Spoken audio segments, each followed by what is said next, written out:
Hello, people. We're back with Morphin Metacast. It's been a while. Hope you guys love us on break, because apparently you guys loved our Dino Thunder episode. So hey, that's always good.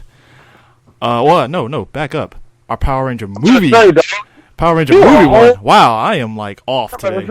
How's it possible that you are a full two shows back, and I was on the last one? And I know more than whatever. So, 95 movie. Everybody enjoyed us dissecting that film, and us coming to the realization that that movie wasn't as good as we thought it was.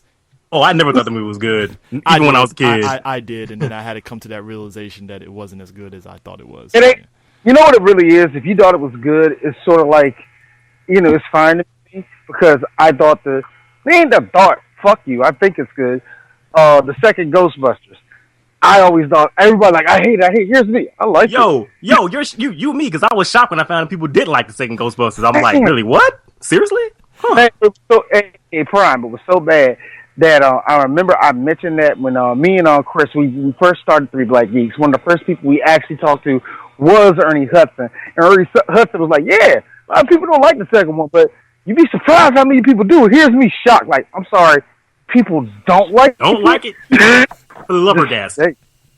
And like, if you like that first Power Ranger movie, like, it's not a knock against you. I mean, at the time it came out, I mean, I'm not knocking.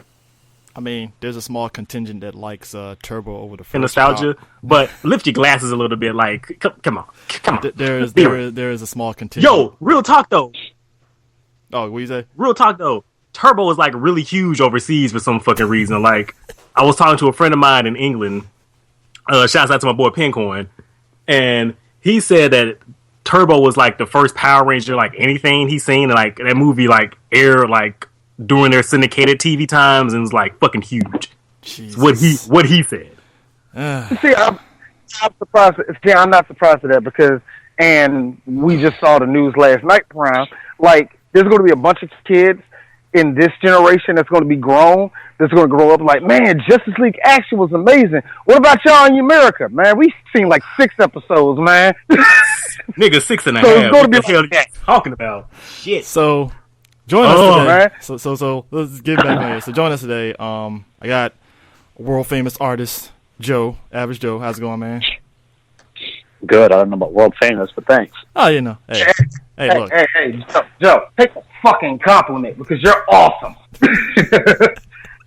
Well, having said it like that, I'll take it. Thank you. And our boy, co-host of this great illustrious show, Prime Gundam. Good evening, ladies and gentlemen. Have you missed me? I missed you. And D is back for the second time, hopefully third when we get to Samurai, because he for a 2-piece. Yes, 2-piece. Yeah, actually, I was supposed to be on 4. This was supposed to be my third one. I said it before. I was supposed to have been on Turbo because I stuck with Turbo longer than I effing should. So I should have been on that episode, but whatever. So, new Power Ranger movie came out, and listen to me and D review that movie. We enjoyed it. And you guys still there? Yes. Okay. Yeah. Cool. Yeah. I don't know why I just got a little small error, but we're good. So, me and Dee enjoyed it and stuff. 3.5 out of 5. We enjoyed it. One of the biggest things that I noticed after the movie came out is one, you had a lot of folks that were not familiar with the property that enjoyed the movie, that was kind of getting verification from like us fans that have watched the series. Like, hey guys, is it good? Is it like the show? Like, they were kind of getting that recommendation. Like, is it like the show? I just want to be sure, so I'm not like crossing lines here. And I'm like, it was good, man. I mean, you didn't cross any lines. If you like it, you like it. I don't get. I always thought it was basically. I think what people really wanted was, is it like my childhood? That's pretty much what everybody was pretty much saying to us. Like, is it like the way it used to be? I'm like, it always been that way. Something silly. It's always been silly. What do you ask? Yeah, and nothing changed up with the beat. And the biggest thing of that came out of this movie was unanimously, a lot of people were just like, I'm surprised this movie was good and it wasn't shitty. That was basically the universal takeaway from it and stuff. And I guess starting it off, I know, Joe, you were ecstatic about it. after seeing it, I mean, you want to keep, going on with that. It's that, that enthusiasm. I mean, I was excited when it was announced. When they were talking about rebooting it, I was like, oh shit, okay, cool. And then when I saw the picture earlier, last year, maybe last May, of what they looked like, yeah, I was like, oh fuck, man. I mean, the enthusiasm kept building, and then when they were casting, I was like, dude, they got to get somebody, So Bryan Cranston, Elizabeth Banks. It just, my enthusiasm kept building and building, and then the trailers and everything, and I saw it. And when I went and saw it, it was almost like they took the TV show, gave it $100 million, and said, here you go. Yeah. And, you know what I mean? Like, I'm completely 100% happy. Like, in the beginning, I kind of didn't understand, like, the helmets or the Zords, but then it was like, well, it's alien technology, and I would assume this is an alien's interpretation of what a dinosaur would look like. Mm-hmm. And then when I saw the movie and everything, they kind of explained that, I was like, oh, fuck, man, they hit, like, every single question that I had, they kind of hit it. Mm-hmm. And the action, and I mean, just everything. It was so good. It was so fun. The fact that they got that theme song in the perfect spot. So hold on. Before we go to D, now, here's the moment of truth. Here's the moment of truth. All right, Prime. All right, what was your thoughts? Where would you like me to begin? Whatever you want to do. I mean, all right. So as we know, when the movie was announced, and we've been talking on this show for a while about since the first episode. My thoughts and feeling on this movie, I haven't been... Well, let me take it back. I don't think I've been the biggest detractor for this movie. I've often said I did want this movie to succeed. I hoped that it was going to be good. The only real stumbling block I had with the film was the aesthetics, which to this day I still think are shit. But overall, the total package, the movie itself, I enjoyed it. Okay. We talked about it briefly on Twitter. It was like... It's an extended Day of the Dumpster, but with more backstory and more fleshed out characters for the Rangers, and there is nothing wrong with that at all. Yeah, I think you had to do that because it's funny too, because I had gotten in a discussion with one guy. He was like, "It's nothing like Mighty Morphin," and it's like, so here's what you wanted. You wanted this movie to just go all action, no characterization, and just be that. And I don't think the movie was succeeded if it was going in that direction. Personally. Well, I'm kind of... Here's the thing. When I was watching the movie with my wife, we got to that halfway point when they were in the training montage scene, right? Yeah. And then, at that point, the movie's been going for a good minute. And so I just kind of leaned over to my wife and I whisper, if this was another Toku movie, we would have had like 4 really good fight scenes by now. This is true, people. If you watch a lot of Sentai movies, they do not fuck around. The opening sequence would have been action, and then boom, story, and then action, and then another story, little element, and then action again. It's like, damn, we were already like 20 minutes into the movie, and it's like 3 action scenes. Jesus. But I know why I understand why they did that, and I'm not knocking why they did that. We get to spend time with them, and actually, instead of them being action figures, we get to see them as people, and that's cool. But I'm also in that same token, like, bruh, I paid money for Power Ranger movies. I need to see some motherfuckers getting judo chopped in the throat. I'm just saying. I think for us, go ahead. I'm sorry, my bad. But when it came to that Prime, I'm actually kind of with you because I was thinking the same thing. I was like, because I don't remember actually complaining to Chris in the middle of the film. The only thing I complained about was I told that dude, like, yo, they got one more time saying Krispy Kreme. And they said it like 8 more times after that. But that was something else. Me and you were joking on that, by the way. That was funny. Oh, yeah, we were joking on that the whole movie. But anyway. Did y'all see that fucking meme going around with Rita popping out the dumpster going Krispy Kreme? Yes. No, I did not see that. I put it up on on Twitter for that one. Everybody was dying on that shit. I was like, yep, there he goes. Krispy Kreme. It's not even that. It's not even the Krispy Kreme, but really, I was with you on the action thing because I did remember because Chris said it was after the movie. He was like, "Man, the action was good." I'm like, yeah, that was only like 2 scenes of action, nigga. What are you talking about? Well, see, here's my thing about that action shit. Like, I was talking to my wife about that too. I said, okay, you know what? I told her before we went in. I said, okay, if the action scenes in this movie are off the chain, I want you to know right now to be prepared to see this movie 3 times in one night. Just so you know, I want you to be prepared for that. So we get in, and I'm waiting, and I'm waiting, and I'm waiting, and I'm waiting some more. When we get the one where they fight Rita in the first we get the training montage where they fighting the hollow putties. Then we get a pretty serviceable action scene when they fight Rita in that abandoned warehouse. Poke rib, get it. Yeah. And in the rock quarry fight. Man, I was crying laughing, man. Dude, D nudged me. He was like, "Dude, rock quarry." I was like, "Yep, rock quarry." Hey, because it was actually before. It was right before the putty showed up when he was coming down, and I just leaned over to Chris. I was like, "Hey, nigga, I just realized something." Like, "Yeah, what?" We inside of a rock quarry. He just started dying. Crying laughing. But before they got to the rock quarry, they had one of my... But here's the thing. It's the thing, though, with that, Prime. It's that what I like. Because that right there, that's the Bond Mighty Morphin Power Rangers to me. Just the fact that you were in a quarry, and I don't... That had to be a small joke amongst them while they made the movie. They're not stupid. They knew what they were fucking doing. I'm pretty sure because you did notice the kind of truck Jason was driving, right? Which was fucking Ford Ranger. Oh my god! Come on, bro. Come on. These ain't stupid people. Come on. But you know what's funny? Even though I praised the action, I told D once I calmed down, I was like, the action was serviceable. It worked for the movie.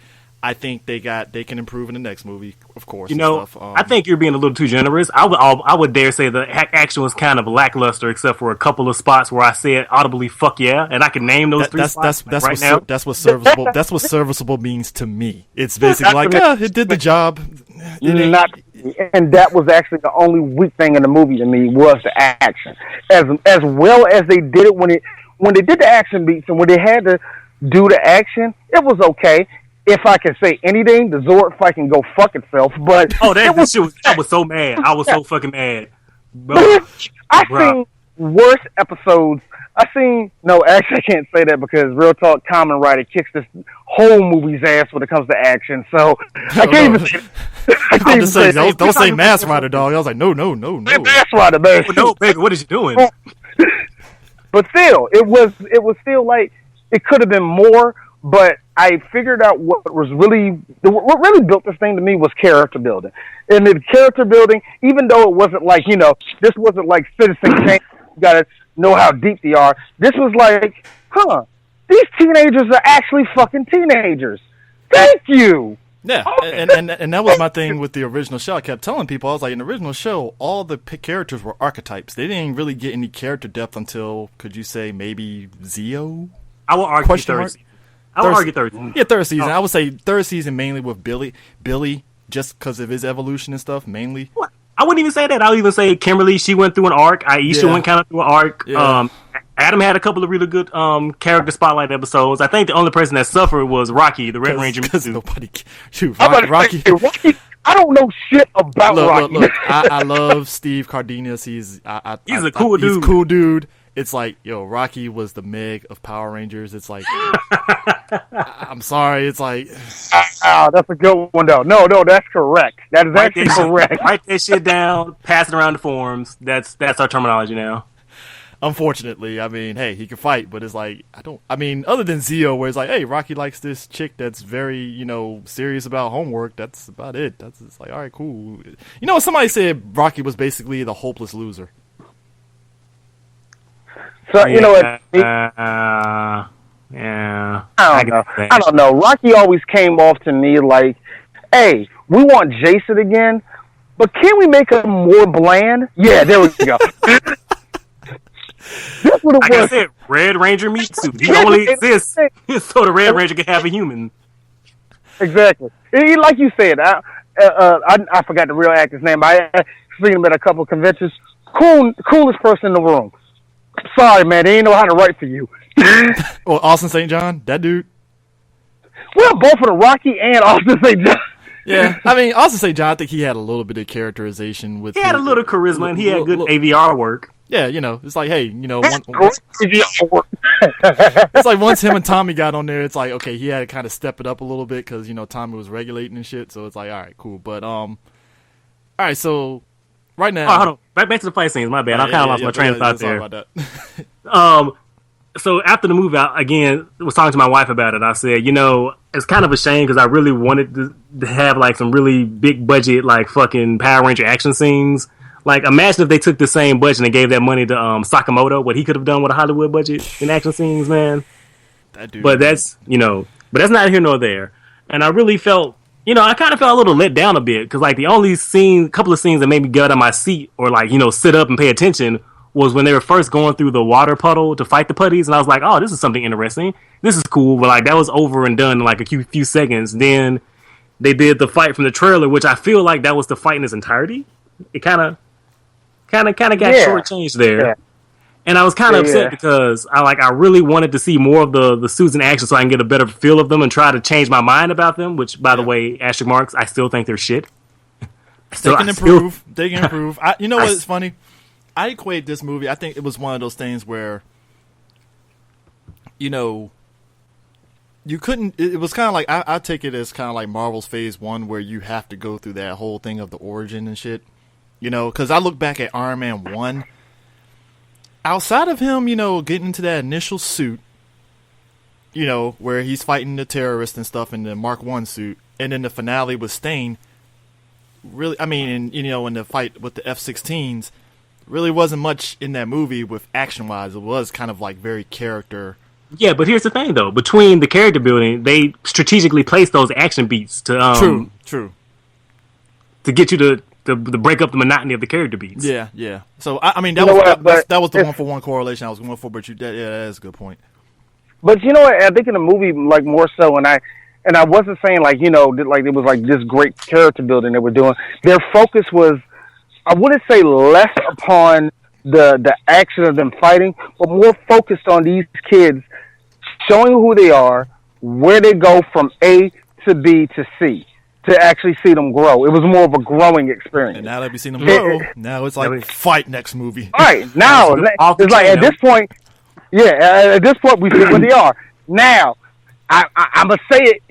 Next movie is going to be Green with Evil. You know that's what's going to go. All I'm saying is, if it's not, but we're set up for it though. But we're set up for it though. And if it's not, they're gonna burn some shit down. Some shit would get tossed. Yes, they are. All I'm saying is this: two things. One, if they make Tommy a chick, I wouldn't be mad as long as they make her badass. That's all I ask. You know what? I said the same thing.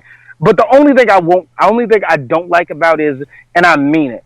I said this before, and I had a girl come back at me like I said something wrong. I'm like, no, I fucking meant it.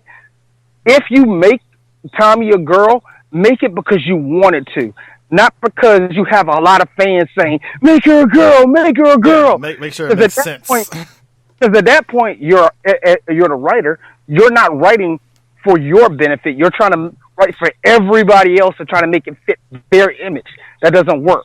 If this is something truly that comes from the studio and they want to make it a female, go ahead, knock yourself out. I'm pretty sure you do a good job. And also, you know what I mean? and also too, make them a Native American, legit Native American. Don't. No, they're not. No, they're not. That kid gonna be Filipino on white. You know that. Lou Diamond Phillips. They're gonna Lou Diamond Phillips that shit. We're gonna get Lou Diamond Phillips again. Yes, we are. Dude, it's the one time I don't want them because, like, remember? Oh, fuck. See, here's the thing: if they turn Tommy into a chick, tell me this: what's the point? Yeah, it's like Dee said. It's like it just feels like it's a mandate. That's exactly what I'm saying. It's a mandate. It ain't because you wanted to do it. This is more because hey, the fans want to do something quirky. I hate that. I really do hate that. I've read because you could introduce some super badass chick. Well, you've already got two pretty badass chicks that have the room to grow into their roles, and then you have Rita, who they could up, and then why don't you introduce a strong female villain? Like, what was her name? Scorpina, or even like Astronema. Somewhere along. Something like Divatox. So why don't you why don't you take a strong villain? Like Rita, so she's got minions and shit or whatever, bring in Zed or whoever. Why do you...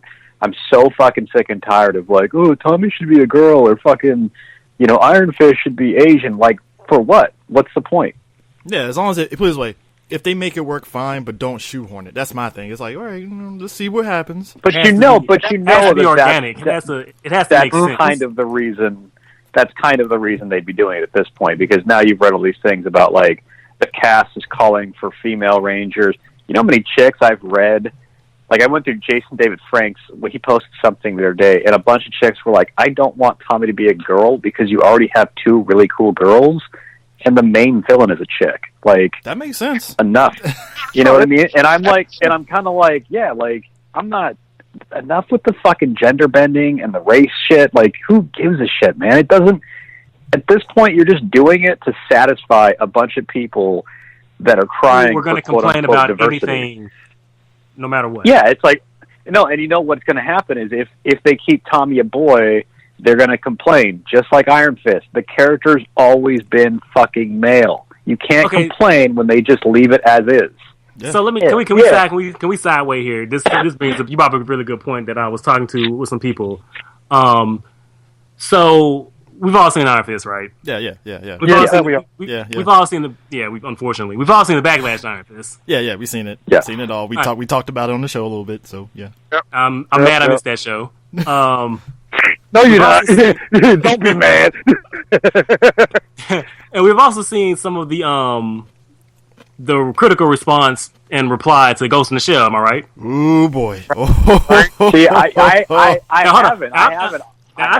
I've seen one of two things. This is what makes me just rub my chin and just pondering.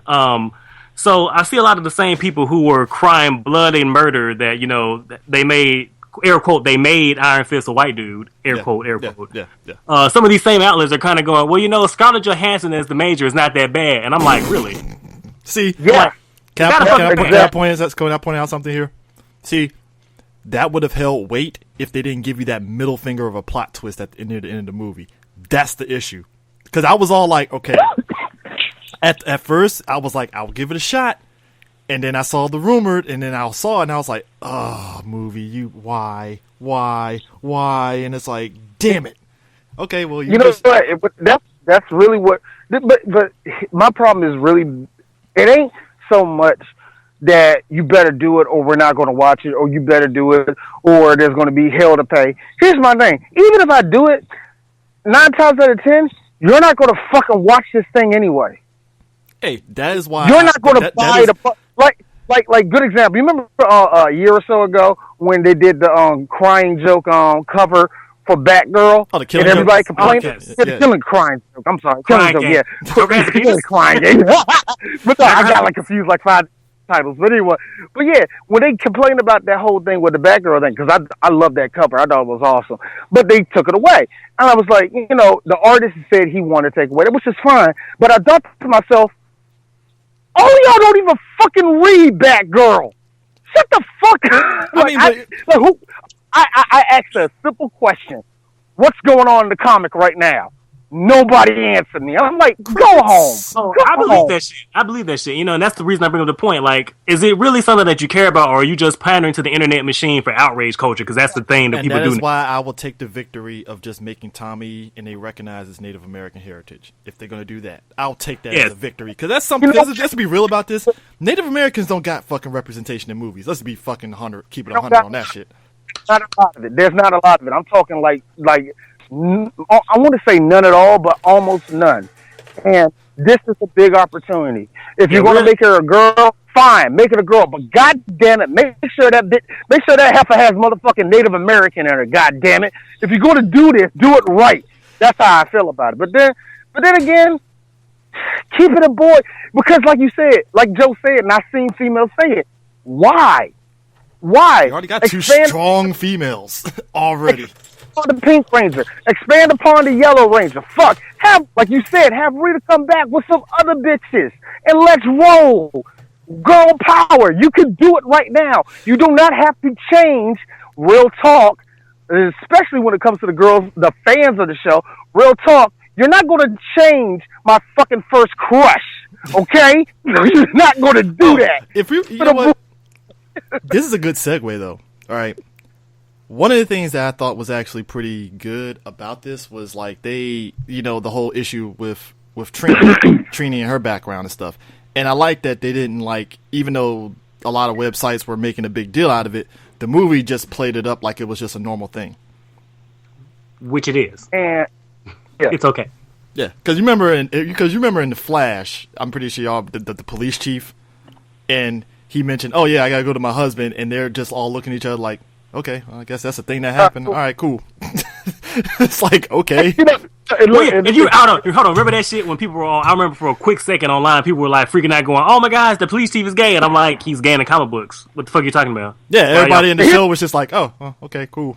Well, but I love how like a week or two later, how his husband showed up and he just kissed him like it was nothing. They just kept on going on with their business like shit ain't happened. Here's me. That's what I'm talking about. We grew. The country, everybody. We grew up in the country. Well, let's not compare that to Mr. Unterrific over in Arrow, who they made a big deal out of that. Who was the exact opposite of how they handled that. He did that so wrong. A part of me thinks that the producer's like, no, I'm about to make it real life, kind of like how my situation was. I'm gonna do it like in real life. And here's me. Nobody gives a shit about that story, man. I mean, because they could have kept it very simple with him, and it's like, nope, we got to get articles. They got to make a big deal out of it, and it's like, no. You know what I think? They didn't want to give us the real Mr. Terrific, because if they did, he would have took over that motherfucking show. Hey, we got T-Spheres. T-Spheres. Hey, they didn't want to give us the real Mr. Terrific, because he would have snatched that show from Oliver. Real talk. Let's be for real. Yeah. And you real, and also just real talk. Last week, well, at least this week, they got all the DC fans touching themselves. And see how y'all did that shit. They dropped the last name Cord in the motherfucking story. I'm like, I see they what were you doing did that there. shit all over on Flash too. Like, what the fuck? Like, was really? Here's me. You gotta fucking show me Blue Beetle or don't say his goddamn name. Me and D said this when we did Arrow season 3 or 4 before we get back to Power Rangers. Adam was Homeboy was Ray Palmer Homeboy playing Ray Palmer. He was supposed to be fucking Ted Cord. Then DC said no.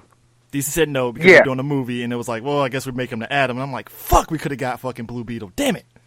Then Ted would have gotten us Jaime, and yes. Look, no, here's my thing. Actually, that would have been a problem. Because at that point, because I know how DC fans are and how loyal they are, they'd be like this. All right, fuck Arrow. Let's look at Blue Beetle. Wait a minute. No. You can't do that. Yeah, but okay, but like I said, the thing with Trini that I thought was cool is that they just played it up like, oh, okay, cool. And then she just mentions how her parents, I guess, didn't like that, and it was like, all right, cool. I get it. It's fine. They didn't dwell on it. Boom. Keep it moving. Now, what we're talking about Trini for a second, I kind of felt bad for Trini and Zach because the writers clearly had favorites in terms of character favorites. Brian, what are you talking about? Cough, Billy, cough. You mean Best Boy? The Best Boy? Yeah. And you know that scene when they first got to the command center or the alien ship? Yeah. And it's Billy, Kimberly, and Jason were all bushing together, and I poked my wife in the rib and went, "Hey, look, it's a visual representation of the script right there." Yep. And I was looking at the whole time. I remember it had to get to like when they were all leaving the quarry the first time, right? Here's me. So we just not going to meet Trini until like 20 minutes from now or something. And almost 15 minutes later, she finally shows up and got named. I'm like, thank you. Shit. Y'all took y'all sweet time with that. What killed me about that shit was when they went back to the fucking quarry and Trini was overlooking them and she takes off running. They're like, hey, come back here. And they're chasing her. I'm like, okay, Trini, why are you running? If you don't want them following you, why don't you open your fucking mouth and speak? Yeah. You know what? I gotta be honest with you. Teenager shit. That was teenage. That was a short teenager stuff is also Zach creeping on Trini too at the same time. I was like, yeah, you know what? I can't blame him. No, the biggest representation was they didn't even give her a last name. I know, right? Yes, they did it. They did it. Thank you. They did not give her a last. Yeah, we got Jason Hart. Everyone was like, that's Kimberly Scott. That's Billy Cranston. That's Zach Taylor. That's Trini. I mean, Trini. And it was like... You can't name her Trini Kwan. Listen, she can't be Kwan. So... Mendez, anything. You ain't even try. Oh, man. So you got her. Zach, I like Zach. They tried to make him kind of like the the wild card, so to speak, and then we find out, oh, his mom has cancer and he's helping her out, and it's like, oh, well, that's endearing. That's real talk. I felt like he was a fusion between Adam and Zach. Yeah, he really was, minus the dancing, of course. Minus the dancing, yeah, but more of his own stunt Oh work. no, you know what? See right there, and you see right there. This is when it sucks to have a super fan beside you watching a movie, because here's Chris. And I lie to you not. I cannot make this shit up. Here's Chris. Man, he ain't doing no hip hop keto, man. This ain't right. I'm like, shut the fuck up, man. See, I was fucking with you just to get a reaction. Like, no hip hop keto. What's going on here? No. You said that. No, you said hip hop keto twice, because when Billy didn't do none of that shit, you're like, man, they ain't gonna have the black brother do. I'm like, yo, Chris, shut up. Like, that truly upsets you that you didn't see nobody pop locking and like kicking somebody. Hey, look, man, I was waiting for Becky G to do something. Shit, she was on Empire fucking dancing her ass off. I'm like, yo, Becky, do something. Nope. No, that wasn't going to happen. But dude, I don't even know who the fuck Becky G is. Like, Becky G, she was a internet sensation, and then she parlayed that into a music career, and she ended up somehow jumping into acting, and she was on Empire, and that was a big deal. And now she's moving. She got famous. She got famous on what, like YouTube? Yeah, dead fucking serious. Like, so she basically got into the Power Ranger movie based on YouTube. She was singing on YouTube, and she ended up getting picked up by RCA Records, and she was doing guest spots on different artists like Pitbull and stuff, and she ended up getting picked up on like a TV show and stuff, and it's like, oh, okay, all right, she was doing a couple of Nickelodeon shows too, because of course, and then she ended up getting picked up for Power Rangers. I'm like, wow, okay. And that is kind of interesting when I look at the cast that they picked out. I have to be really honest. None of the kids were bad.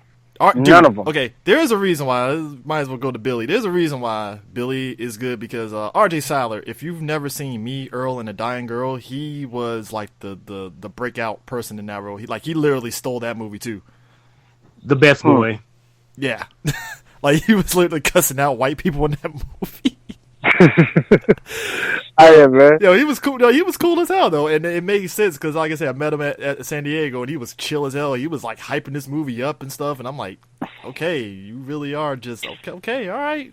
So you know what's funny is there's always these certain people on Twitter. Like, I don't follow them, but whenever race gets brought up in a movie or a comic book, I always know that like a handful of people on Twitter, you always see the same names, right? Yeah. Calling for diversity and equality, blah, blah, blah. So one of them, the movie was cast and the trailers came out, people were like, oh yeah, Billy's black, the token black guy. And it's kind of like, wait a minute, you guys are complaining that there's not enough black representation. He's black. It seems like he has a pretty big role. The fuck are you complaining about now, right? Oh, so dude, it's like, all right, whatever. Dude, folks were bitching that fucking Zach wasn't black. I was like, really, guys? We're doing this? Yeah. It's right. One of those, oh, go ahead. So Billy, after you see the movie, Billy is arguably the heart and soul of that whole team. Oh, hell yeah. You know what I mean? Like, the best boy. Are you not hearing me? He's best boy. To me, like, boy. He steals the show. He's the heart and soul, you know what I mean? Down to the fact when he fucking dies, I mean, he's like Agent Coulson, like he unites the team and shit like that. So real quick though, Joe. After real quick, I gotta be honest with you. I was kind of like, why the black dude had to die? Even though I knew he was gonna get resurrected, I was kind of like, you know the answer to that. You know the answer to that. What's the answer? Because he's black. I know, man. You know what? Hey Joe. You know what? I'm gonna give you points for saying it with confidence too. Because no, for real. Because I know what you're talking about when you see that shit, and when you see I guess what you say, when black people we get mad at certain roles not being diversified and all that. Yeah, we're going to speak our shit, but I think what you're getting mad at is the people who are like really standing on their soapboxes for no exact reason. It's grandstanding. That's really what it is. No, you're 100% right, because it's basically complaining because, well, what's the hot topic right now? Race. Okay, exactly. Let's complain about that. So then the Power Rangers arguably has one of the most diverse casts of any movie I've seen in recent memory. And then the black guy, the Blue Ranger, turns out fucking stealing the show. Everybody that I know that has seen it is like, dude, the Blue Ranger, like, he's the shit. Everybody's good. Red Ranger's good. Red Ranger is very fucking likable, and I didn't think I didn't like that kid at all. Very likable. Kimberly's cool. Trini's cool. Everybody's cool. So after the movie comes out, the same people that complained about him earlier were like, oh yeah, well, I mean, like, Billy's cool. And it's like, motherfucker, you can't just say a silly fucking kid show into a movie nailed that character, made him black, and that kid was fucking awesome. You can't just say, you know what, I got nothing to complain about. You know what I mean? It's like... You're exactly right, because it'd be one thing, put it this way, Joe, if Billy was on there and the whole entire time, he's like, oh, damn, Jason, what's we gonna do, man? or my favorite one, if not scared black guy, my favorite one, overly black for no fucking reason. Yeah, man, let's kick their ass, brother. Oh, you mean like Tyrese in the Transformers movies? Yeah, Tyrese in almost every fucking movie, yes. Yeah, that's what I was going to say. But the thing is, you have Billy, and when they announced the character was going to be gay, I said it's got to be Billy, you know, just to pay homage to David Yost and everything. I'm not mad that it wasn't. I was exactly like you. I was like, damn, they had to make the brother gay too. You know what? Let's go with it. No, but you know what? I was stoked. I was stoked because it was like, dude, you're going to put a black character who's the smartest guy on the team, and he's gay, and you're going to fuck with everybody. You know what I mean? Like, that would have fucked with everybody. But they made Trini gay. Because I know how my race is, Joe. I know how my race is. We would have said this, man. First they're gonna make Mr. Fit. They make Mr. Terrific gay. They make Billy gay. Man, they make all the black people gay. Man, this is unfair. Yada yada yada. And I'm not going into the whole shit that black people say because it's. No, I'm talking more like white people because yeah, white people too. If you would have made the smartest guy on the team black and gay, black and white people would have been like, oh man, what the fuck, for different reasons. But it would have been like, you know what? Fuck. So, but the fact is, he's the most likable and lovable. He's fucking autistic. He's the one that gets the power first. Like, it's almost like when Dean Israelite was kind of putting this together, he's like, I hear you, but like, let me do what I'm going to do and just shut the fuck up. Yeah. I mean, you know what I mean? Like, it was funny. You know, the backstory of this movie is like when they were writing it, which I think you have to do if you're going to do this. He got input from a lot of the people that wrote for various seasons of the show. Like, he literally was sat down, Haim Saban was there, and was kind of guiding him on what to do and stuff for this movie, which I think works. And I mean, your mouth is going to vary because Haim Saban has some batshit fucking ideas and stuff sometimes. You can see his ideas in the fucking movie. You can point them out with a stick. Yeah. You can point them out. That was pure LA. See that right there? That is Saban and Levy like a motherfucker. Yeah, Shuggy Levi and Saban, they were like, all right, we need a Power Ranger theme here, and Rock Quarry there, and okay, we're good. I'm not mad at any of it. Oh no, I'm not mad at all. But that's the thing that I think with this movie. I think that was the initial when they first announced the movie was, oh my god, because Hollywood again, they always have this habit when they adapt things, they don't necessarily like really take from it and stuff. I even say, and I know this is a side tangent. I told this to D, and maybe you agree with this, Joe and Prime with this. I told D, I finally realized this, and it took 4 movies to realize this.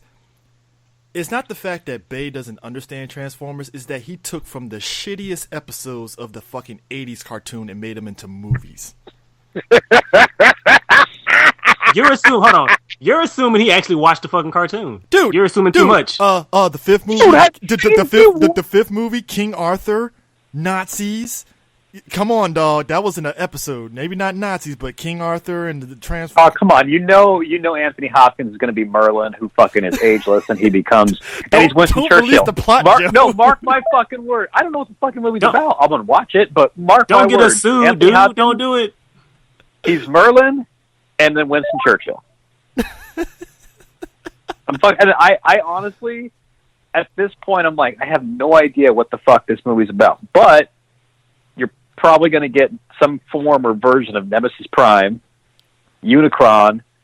I'll watch it. Yeah, you know what I mean? it's Because I'm like, you know what? They fucking entertain me. I get to see robots fight. I get that it's not, what I would want it to be ideally, but fuck it. Like, it's entertaining. I mean, I know what you say, Prime. That's assuming that he does, but I think he did watch the cartoon and just saw some crazy-ass fucking episodes that we didn't like and was like, fuck it, I'll just put that in the movie. I think that's what he does. I definitely know he ain't reading the fucking comics. I can tell you that much.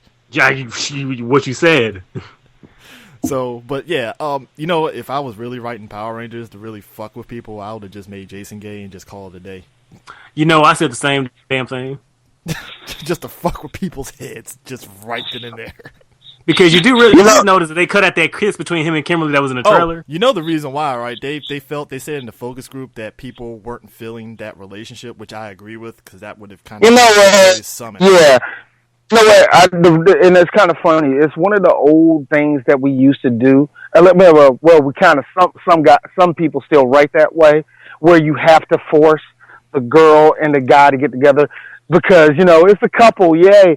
Back in the '90s when we was watching the show, yeah, that's expected. You know what I mean? It was expected for shit like that to happen, but I can understand why they yanked that out. Well, because Israelite also was like he wanted to really kind of give Kim her agency and just like because she was already like up to that point in the movie, she was showing a lot of character growth, and it would have been kind of, I guess, dumb to have her just latch on to Jason just because. It's one thing to have a girl latch on to a guy, and then there's especially I guess with the story they're making, you want that to make sense. You know what I mean? You just don't want them to say, hey, you're a girl, I'm a guy, let's get to each other. Or, hey, Jason, you're the leader, I'm kind of the leader of the girls, I guess, the two of us.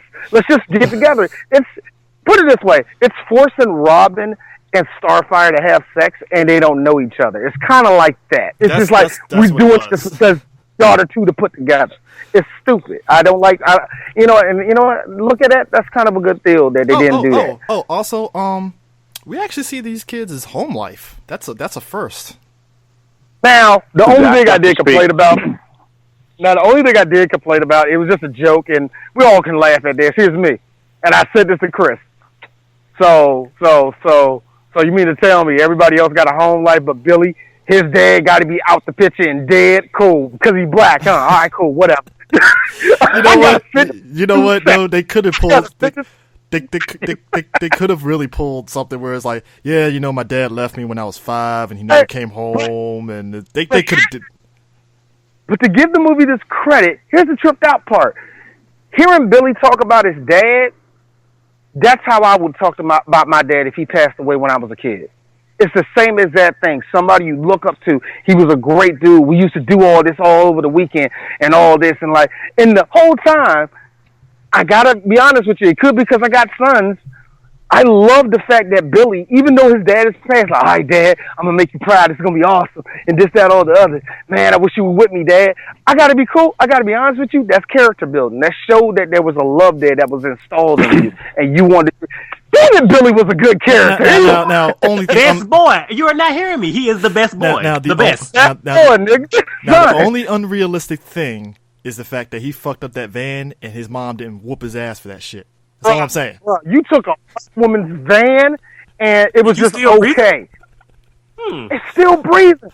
That's just I'm surprised that it didn't get to the point where all the Power Rangers in their suits with Alpha went over to Billy's house like, hey, Billy, why aren't you helping us out with the power? Look, man, I can't leave the house, man. Why? Man, I wrecked the car, bruh. My mom sliced my Achilles tendon. I can't move nowhere, man. Let me ask you guys two things. When they were talking about Billy's dad and they showed the picture, I thought, God damn it, what a missed opportunity to have Walter Jones as his dad. Like in the picture. Let's talk about this shit. Let's talk about that shit. Let's talk about this shit. The same thing. Yes. Dude, I was like, he's not going to be in the movie, which to me was like kind of bullshit that you couldn't get the other Rangers in there. Like I know Trini. I know. Hold on, and then before we get into that, how about the bitch stabbing scissors into a bathroom wall? I was like, God damn, that bitch isn't fucking around. And when I was watching it, after she stabbed the wall, I was like, oh, that's Bulk and Skull. Man, no, look, me and D. I needed that theme music in the background. When the kid was messing with Billy, right? Me and D was like, you know what? The only thing that's missing from this is the Bulk and Skull theme to that kid messing with Billy. Every time he showed up, and Chris was laughing because I could hear him. Because every time the bully showed up, here's me by beside him. Bum, bum, bum, bum, bum. I was like, dude, just call him Skull somehow. Somehow you name drop Bulk and Skull with that dude, man.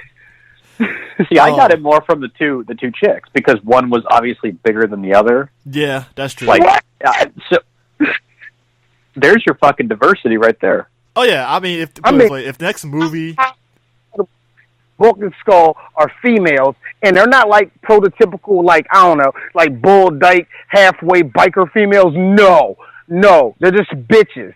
And you can still call them Bulk and Skull. Awesome. That is diversity, sir. I will gladly take that and just do a remix theme, and it's like, okay, I'm good. I like this. But yeah, the home life, you got like Trini, her parents are just like, cause, her being, bi. I'm just gonna say she was bi, but like her parents. She's gay as fuck. Nah, yeah.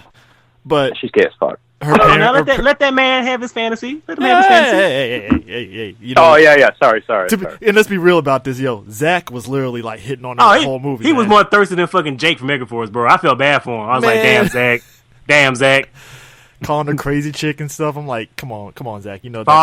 Accidentally falling all on top of her and shit. Like, I see you, Zach. You ain't slick. You trying to stick it. I see you, Zach. Next movie. I don't blame him. I really don't either. I mean, look, he was already creeping. He already set the tone of the movie. He was creeping on her. All right, we already saw this. So, but like Trini and her parents, they kind of, I guess they're, she doesn't open up to him like that, which is cool. Which made me kind of laugh at the whole pee in the cup shit. Clearly, I mean, clearly they made her the Daria of the fucking group. I knew that. But you know what though, man? Like what I really liked from this was, okay, in the original series, Jason is the athletic white guy, right? And then you have Zach, the Black Ranger, who's black, and then you have Trini, the Yellow Ranger, who's Asian, and like they were all kind of like, Kimberly was the hot chick, Zach was like the guy everybody wanted to be. But in this, Jason wasn't a complete dick, but like when him and Zach got into it in the thing, I was like, dude, Zach might whoop his ass. And Kimberly's, I mean, she's beautiful, but then so is Trini. Yeah. You know what I mean? So it was like, it to me, yeah, the story reflected 3 of them out of 5 more, but it wasn't like, oh, fuck, Trini's a dog and Kimberly's hot and Zach is some asshole and Jason's the man. Like, Billy stole the movie, but then Zach and Jason kind of jockeyed almost for, like, leader. You know what I mean? Like, yeah, they were kind of beef. They were beefing for leader, a second. But yeah. So I kind of like that it wasn't like, oh, fuck, Trini's just butt-ass ugly. And Kimberly's like smoking. They're both fucking good looking. I don't like the implication that you seem to be implying that Trini Train was ugly. Oh no. I mean, hold on now. She wasn't ugly. She wasn't ugly, but Kimberly was made out to be like the Valley girl. In this one too. Yeah, and in this one too, like, oh, that's Kimberly Hart, and I get it. But I mean, fuck, man, I would kick Trini out of bed. Jesus Christ! Wait a minute, she 18? Dude, she's past 18. What are you talking about? I don't know. I know one of them's like 20. All of them are in like their early 20s and like 21, 22. So you're good. Hey, and fucking good on Jason and Kimberly for their accents. Yeah. I mean, because I think Dacre Montgomery, I think he's Australian, I believe. He's Australian as fuck. Yeah, we're talking like probably way more than the Neeson brothers. Not the motherfuckers crocodile Hemsworth brothers. Dude. Yeah, not even on the level of the Hemsworth brothers and shit. It's like, whoa, that dude is like cut straight out of Australia and stuff. And have you heard Naomi Scott talk? Jesus Christ! I watched her on Terra Nova, so I already know she was like British as hell on there. Yeah. So I was like, listen. I heard what you guys said earlier about the action. I completely agree with you. I don't think it was bad. I just wish there was more. But watch any origin movie, it's always like that. It's formulaic. I mean, watch Batman Begins. He's not fucking Batman for like 20 minutes of the movie. You know what I mean? Like, yeah. But it works. Like I said, they set it up nicely for the next movie. But what I like, you're exactly right, is that we give a shit and we know each one of these characters. Yeah. I give a shit about Billy. I give a shit about Jason, et cetera, et cetera. If it had just been, here's your action, Jason's a jock, da-da-da-da, I wouldn't really give a shit. I mean, I got a little bit of a Varsity Blues vibe from Jason, though, where he was like, I don't want your life, Dad. I don't want to be a football star. It's like... Dude, it was a Breakfast Club with superpowers. Yeah, basically. Which I'm not mad at. Oh, no, I am not mad at all, period. You know. Oh, shit. Y'all still there? Yes. Okay, I do not know why I was doing that. But D's gone. Yeah, D is probably going to be coming back soon. But yeah, I don't know why I did that. So you got Jason with this whole... Now, the beginning sequence, I saw people I saw some people complaining about how the beginning sequence... Because before I even saw the movie and stuff, some people were saying... I guess some people saw like early screenings for it like a month in advance, and it was like, yeah, the beginning of the movie is them jerking off a bull. I'm like, really? And then, like, it's all the movie, and I'm like, you guys exaggerated the hell out of it because I didn't see nothing like that. What are you talking about here? Now, fuck that. The beginning of the movie is seeing Bryan fucking Cranston as a Power Ranger. You know what? Okay, let's talk about that. Okay. Fuck all everything else. You give me Bryan Cranston and he's a fucking Power Ranger, when they take said, my money. When they said the opening was going to be that, and they said the Ranger was going to die, and, you know, clearly Billy, I already knew Billy wasn't going to be, like, permanent dead, because that would be stupid. You're going to kill R.J. Sally. You're going to enrage the fucking fan base. I would have been pissed, like, this is dumb. So I already knew he was going to be survived. But when because they actually did cast somebody else as a Yellow Ranger, and I was like, oh, that's clearly going to be the one that gets killed, because it's going to be a flashback. And sure as shit, yeah, she got killed and stuff. But one of the things I think even Prime can sit there and admit to, they never really said how Rita got the green coin in the original series, did they? No, they didn't. I'm trying to remember, maybe that might have been like a throwaway line saying that it got separated from. Well, first of all, the origin of the power coins had been like, was retcon like midstream through the show, where it turned out was Zordon said, oh yeah, I made these coins. Then third season, oh, by the way, I found these by a ninja guy. Can you go get some new ones from him, please? Yeah, they were freestyling with the origin. So I knew some people complained about Rita being the Green Ranger. I'm like, well, fuck it, why not? Because they freestyle with the damn origins over the course of the series too. Which again, this is where I point out, like, you really didn't pay attention to the series, guys, did you? Because there was really no like attached like origins until, like you said, the third season. They're making it up as they go in this. Yeah, this one I'm fine with them latching on to the fact that one, Rita was the Green Ranger, which I'm like, all right, that makes sense. Why she got the coin and stuff, cool. And then the Zeo crystals. I'm like, all right, cool. That's even better. Planting seeds. Yeah. Planting seeds. You know, dude, I did not need to see a fucking Zeo movie. God damn it. When he sat there and said you're a part of like a greater team of Rangers, I was like, oh, there's other ones?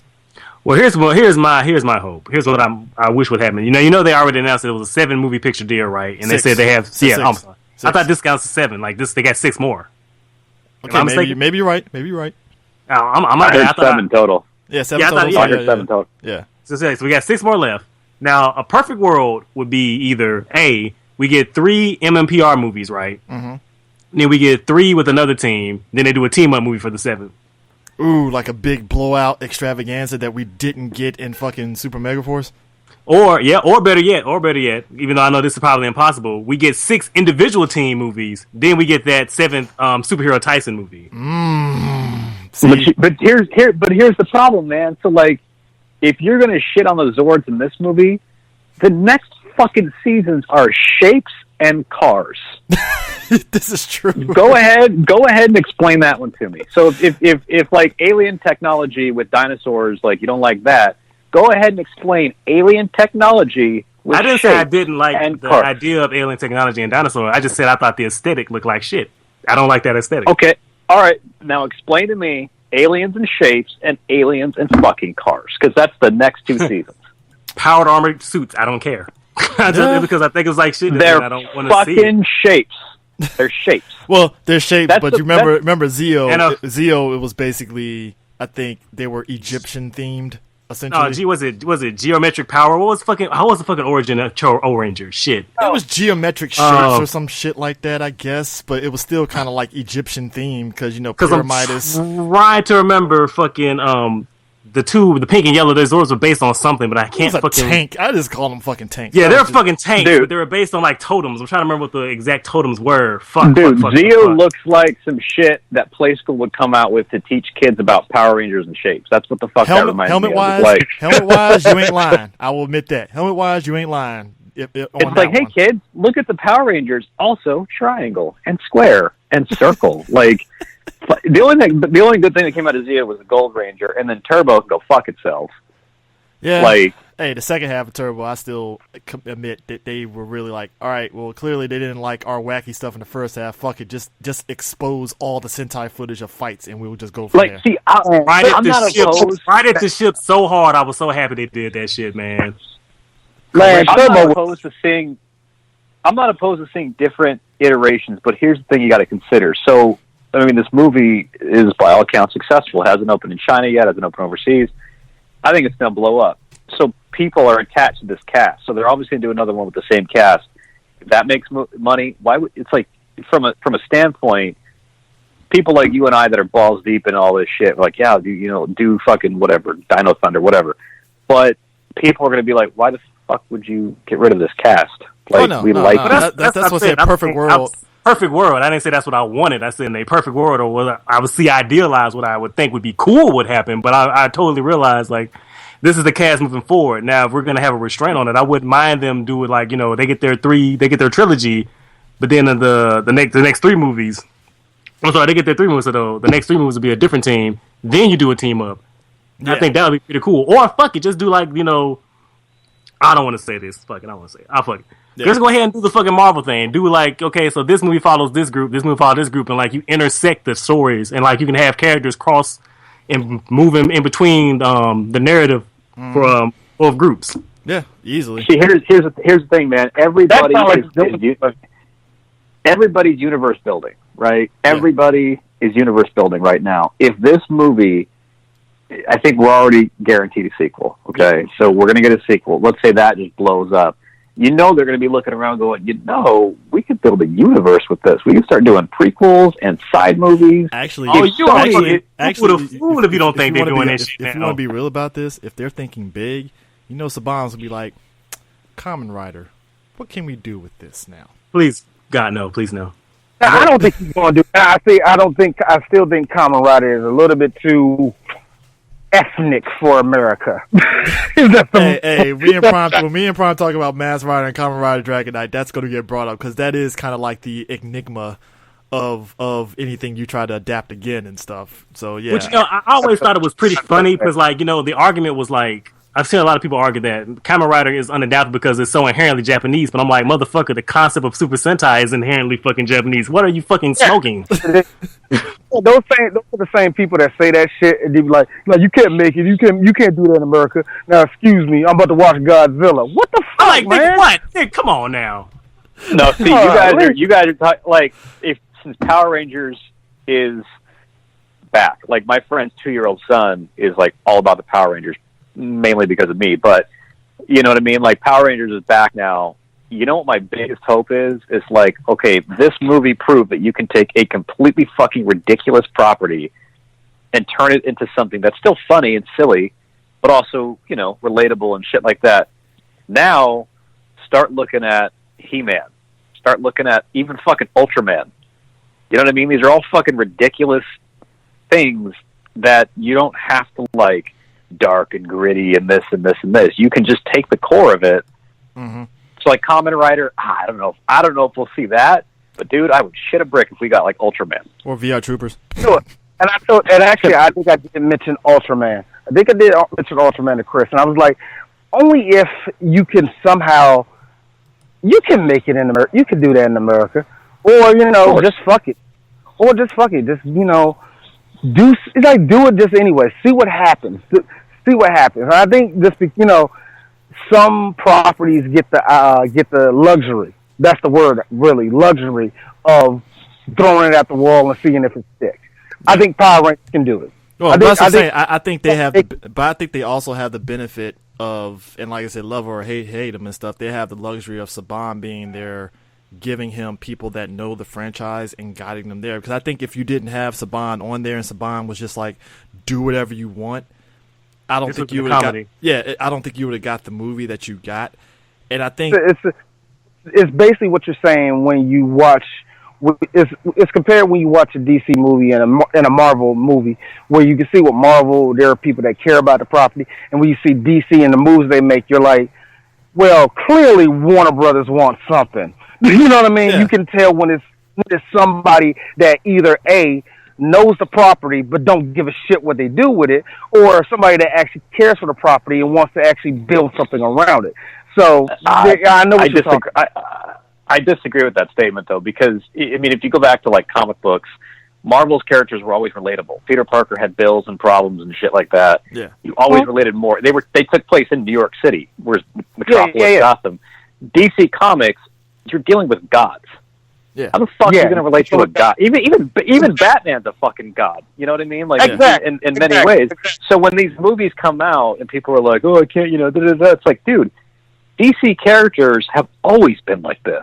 Superman hasn't always been glum and shit. The only one you really related to is when they bought Milestone, and then it's like, oh, Static's part of DC. I can relate to Static because Static was kind of like Milestone Spider-Man. That made fucking sense and stuff. But still, even in the sense of Batman, you know what I say the best thing about Batman is when he goes on his Die Hard shit, where he's like kicking everybody's ass in one night, and he's a man.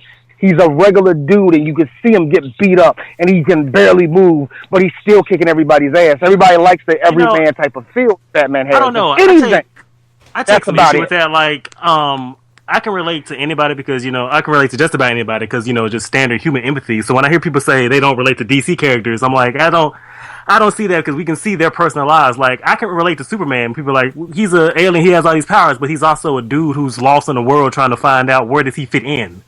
And like he lost his father. He lost two fathers. He's an orphan. He's exactly. How does he connect to the people he loves? How does he connect his feelings to those around him? And like Superman just has a relatable story to me. So when I hear people say shit like that, I'm just like, do you not have basic reading comprehension or empathy? Like I don't. No, you're 100% right. Yeah, now let me get this straight on, Joe, to straighten you out. I was saying, like, when it came to the people that run the movies, I wasn't saying the writers themselves. Come on, there have been fantastic stories everywhere, in DC and in Marvel, that you can relate to them, that you get. No, I know you're talking about the movies. You know what I mean? I get. But like Snyder, to me, when I watch Man of Steel, Batman vs Superman, and even Justice League, Snyder's a fan, and I don't hate on the guy. Like, yeah, he's got a fucking style. But so does every comic artist that's ever touched pen to paper. And this is just his palette that he worked with. And like he was just saying about Superman, like, Batman's an orphan. Superman could be like, motherfucker, my planet blew up. I'm an endangered species, goddammit. Yeah. My entire race is gone. Hey, motherfucker, there's a glowing star that makes me stronger than you. I don't know how to deal with that emotion. Like, I didn't ask for that shit, goddammit. Well, that's my thing. That's my situation, and I'm dealing with it. Well, that was my thing with Snyder and stuff. I know we kind of got all tangent, but we'll get back on. But like, I felt with Snyder, it was just like he just needs somebody to just kind of tell him, "Hey, Snyder, no, just." Well, yeah, of course. I say this all the time about Snyder. He is a fantastic visual man. Like fucking any frame, just about any frame from Batman v Superman, I want that shit on my wall. But as far as like telling a narrative story and like expressing ideas coherently, he's struggling with that. And that's what I told Chris. And we can get back on what we was going on. But that's the pure thing I say about Zack Snyder. Clearly, he has a vision for something. And clearly, if you can see it, you see it. We all see it. We know how big you're going to make it. Okay, now talk about it. That's how it is. Yeah, and that's why I think with this movie is that they clearly was like, all right, we're going to tell this story. And you know what it was? Like you said, it was like Day of the Dumpster. It was really like a first episode pilot, just fucking 2 hours long. Yeah. You know what? And I was fine. I was like, you know what? That makes sense because look at the show structure. The show structure is, okay, Rangers are dealing with some sort of issue that's tied into Rita putting down a monster on Angel Grove. How are they going to deal with this? And then all of a sudden they resolve the issue and then they fight the monster today. Hey, hooray, we're at the juice bar with Ernie, which, by the way, this movie should have had a fucking juice bar. No, dude, fuck that. You know they're going to put Ernie's in there, but it's not going to be a juice. Well, it might because juice is popular now. Fuck, you're right. No. It's just gonna be a Krispy Kreme. Don't say that, D. Don't say that. No. It's gonna be a fucking Krispy Kreme. But you know what though? Going back to the prologue of the movie and shit, you know what I really liked was that with the human Power Rangers, they're all different races and colors, and they even make the joke about it. But then when they show Zordon and the Yellow Ranger, they're very obviously not the same thing. Yeah, it was like different races of aliens. Yeah, or Power like Rangers. he's got those markings and shit on him, which that's cool. But did you guys? So it took place in the. I didn't notice that. That's actually cool. I really didn't notice that. No, she doesn't have like a fucking nose, and he does. Like he's got these weird markings or whatever. And then you see Rita, who was a ranger herself.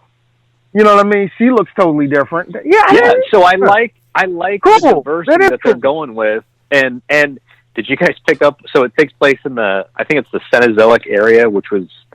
Dinosaurs. I think the Cenozoic is the most recent to us. It's the one 66 million years ago. Yeah.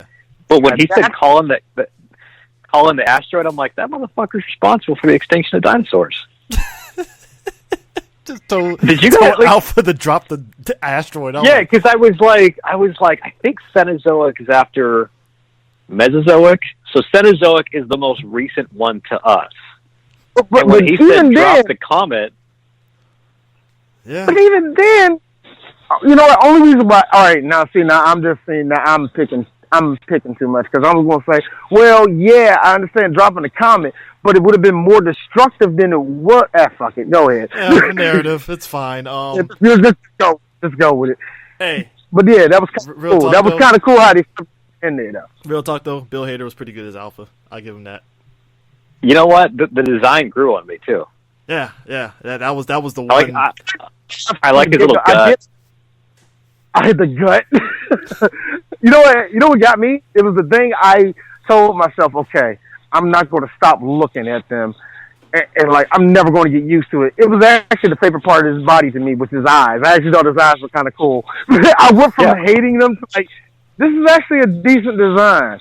I mean, and his brain was the same matter that made up the center of their console. So to me, it was like when he said, I'm like a living computer, I'm a talking robot, or whatever the fuck he said.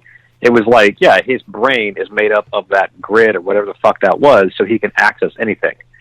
You know what I mean? Like, that's how I kind of tied the two. Yeah. So it was all like, it was like one, never mind.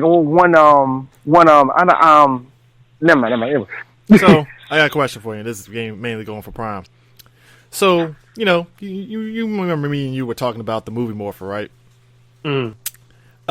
Were you kind of sort of expecting them to pull that out when they were finally morphing? Yeah, I was waiting on it. I was like, give me my roll call. Where's my roll call? I was actually they didn't do that, and I was fine. And I was like, okay, cool.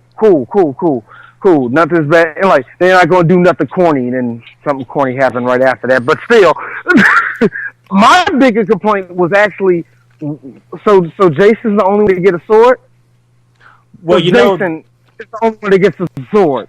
I pointed that shit out, too. Fine. I was like, so where are the rest of the fucking weapons? And apparently there was a subplot cut out where he had to pull the Red Ranger sword like this fucking Excalibur, and like they cut, and that was like extra bonding for him and Zordon, but they cut that entire subplot out, but then they kept it at the end where he sticks it back in the console just to have that coda at the end for him and Zordon because of the tension they had earlier in the movie. Yeah. And I was like, where's the Power Axe? Where's the Power Bow? Daggers? Where are my guns? This goes back to being that fucking lackluster fight scene that I enjoy. Like I said, I enjoyed the build up. I just don't think that the payoff was worth my weight. Yeah. You know what? What disappointed me though, aside from so I wanted to see more Power Rangers, obviously, but the one thing I was like, God damn, it was a missed opportunity is they each have these coins. They don't really know what the fuck they are, except when Alpha and Zordon explain it to them. But when Alpha shows them the Zords, it's just kind of like, oh, check this out, and they're like, oh, cool. I wanted Zordon to do that thing where it's like, the Red Ranger, you pilot the Tyrannosaurus, you're da-da-da-da. I wanted each role to be defined. Like, Kimberly, you're da-da-da-da. Zach, you're, the muscle, whatever. We ain't had time for that, man. Krispy Kreme. We ain't had time for that. Got to Krispy Kreme shots. It's a missed opportunity. It was a missed opportunity for them to be like, the Red Ranger was the leader.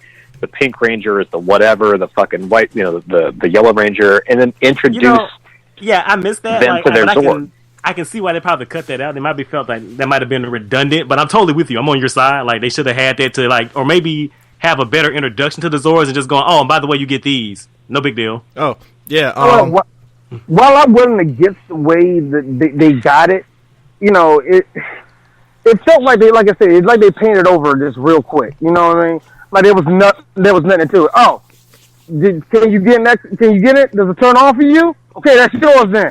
That's kind of how it was, man. Whatever. But it's funny. I will say the big one that I was kind of disappointed on, and given who they had to voice him, very huge missed opportunity. Goldar. Fucking, I'm still upset. I'm so mad at Goldar. You got Fred Tatasciore to voice Goldar, and you could have made him even if you made him like. But to be fair, it's Fred Tatasciore. It could have went this way anyway. To be very fair, I think it's Fred Tatasciore. Oh, Tatasciore, my bad. What up, Megatron? Megatron, right? Ham banana. He was ham banana. You're talking about Hulk. Yeah, that's the guy I'm thinking about. He's War for Cybertron, Megatron, and the Hulk, right? Yeah. Yep. I forgot. Okay. Yeah, he does a pretty good Megatron. I give him that. Oh, his Megatron is fucking amazing. Yeah, but I go by what I said again. Ham banana. He was ham banana. It hit Aquafine Hunger Force. yes, But you know what? But you're talking about Goldar. You know what the thing is? Like, I'm disappointed he wasn't, kind of like he was. But when I saw what he looked like, I was like, oh, that's just Rita Zord. Goldar is Rita Zord. Yeah, it did look like that. But I got to be honest with you, and Chris can attest to this. When you finally got the full shot of him, here's me. What the fuck is that? Out my mouth. Am I the only person that was upset we didn't get a ground level fight with Goldar? Like, that would have been nice. That would have been nice. You get like them trying to fight Goldar and stuff. That would have been cool. Kind of a throwback to the first episode. Exactly. You know what? But for real though, anything's better than a Zoid getting knocked in the nuts. So I don't care. Yeah, that is true. I will say this. We got Suplex City though. Yeah. You know what? I knew somebody was gonna say that shit. I'll take Suplex City over Nutshot. At least that's something that's viable. It's like, okay, cool. I'll take that. I concur, sir. I concur. Because even to this day, it's like, so let me get this right. These Ninja Zords has a emergency button to hit people in the nuts. Gotcha. Oh, understandable. Christ. But did you guys catch on, like, when she's collecting the gold to form Goldar, and then Goldar explodes, all that gold, disperses, she gets knocked to the moon and all that shit, which I thought was a cool nod, like she's gonna get knocked to the moon. Did you guys kind of think like, well, she's got this gold, she's got the coin, the Gold Ranger, the Green Ranger has a golden shield, like they're gonna tie that in somehow, like somehow that's gonna relate, like, you know what I mean? I don't know, because when she was floating in space, you clearly, I don't know if it was clearly, but like she wasn't holding the staff anymore. Like the staff got separated from her. Yeah. Yeah. So I'm guessing Tommy finds it. I'm guessing, or here's another idea. Like, I wish they would have gone with this. But like when Zordon was the Red Ranger, did his suit have any aesthetic differences from Jason's suit, or was it the same suit? It was the same suit. Just it was similar, but he had a cracked helmet because they were fighting and shit. Well, so here's my idea then. Maybe depending on who finds the coin, like their suit has like slight differences in it. I don't know, just a thought. I don't know. My brain kind of went like her staff and the coin were together. Her staff was obviously made of gold, so they beat the shit out of her. In my head, when I left, I was like, somehow the staff and the coin have melded, so gold and green. So when Tommy finds it and he eventually turns into the Green Ranger, that's where that shield's going to come from. I got the same idea. I got the same idea. I think that same thing is going to happen. She didn't have it, but if you saw her in the beginning, she did have gold accents on the suit. Like how the Rangers have the kind of the energy flow through them. I didn't really see that on her so much as I saw more gold accents. Which, by the way, to me, I was like, oh, the staff and the coin get fused somehow. I have no idea if that's what they're going to do, but that kind of just justified it in my head because he has to have that fucking shield. Which, by the way, Elizabeth Banks knocked it out of the park as Rita, and she was great. And two, Bryan You know Cranston. what? You know what? If I can be 100% honest, why I really liked her, I kind of didn't. You know, I'm just being honest. I don't know. It could have You been. know, you kind of sound like my wife. Like I thought she was doing I fine. I liked really like. her. I really did. I really did like her. You know what I'm saying? I think she did fantastic, but I didn't care for her. Yeah, that's you. Like I said, that's the same thing. My wife said she thought she did a good job, but she felt like my wife's exact words were, "I wish I haven't never seen Bandora." A lot of people were like that, but at the same time, they got over it. She was like, she was like, because I'm sorry. Go ahead. I'm sorry. No. See, I was, you know, at the end of the day, I'm fine with it because I wasn't complaining that at the end of the day. The only thing I was really complaining about with Rita is that she missed a golden opportunity to yell, "It looks like Team Rocket is blasting off again!" She fucked that up. Hey man, fuck you. She got in, make my monsters grow. Yeah. I was in the theater and I was telling my friend, I was like, I need to hear it's Morphin time. I need to hear that theme song, and I need to hear Rita say. Actually, I need to hear Alpha say "I," and then I need to hear Rita say "Make my monsters grow." They fucking. The only thing we were missing was "I have a headache." That's the only thing we were missing. Guys, real talk. And when she said "Make my monsters grow," I turned to Chris. Chris, I can't believe it. He had his penis out, and he was like, "Oh, that's." That was me in the whole movie. What the fuck are you talking about? Hey, I'm saying. It was just that I guess that was his moment. That's when he came. And also too, Bryan Cranston carried the legacy of Zordon being a dick to the Rangers. Oh, massive cunt. Oh, massive. No, man, there's a butthole in this, man. I was really waiting for a Walter White motherfucking line to come out of his mouth. I was waiting for the motherfucker to go, "I am the one who morphs." You know what I mean? Like, at one point, Jason says something, and all of a sudden, like, who do you think you're talking to? Dude, can we just take a moment, though, to appreciate that Bryan fucking Cranston paid it forward and was like, yeah, I'll be in a Power Ranger movie. Hey, you know what? He was one of those people that was like, I think he did it because he actually trusted the script. Because I think if he didn't trust the script, he wouldn't have did it. He said, because I was reading it, he goes, man, at first I was like, not really. And then he goes, they sent me the script and it's really good, you know? And let me ask you this, though.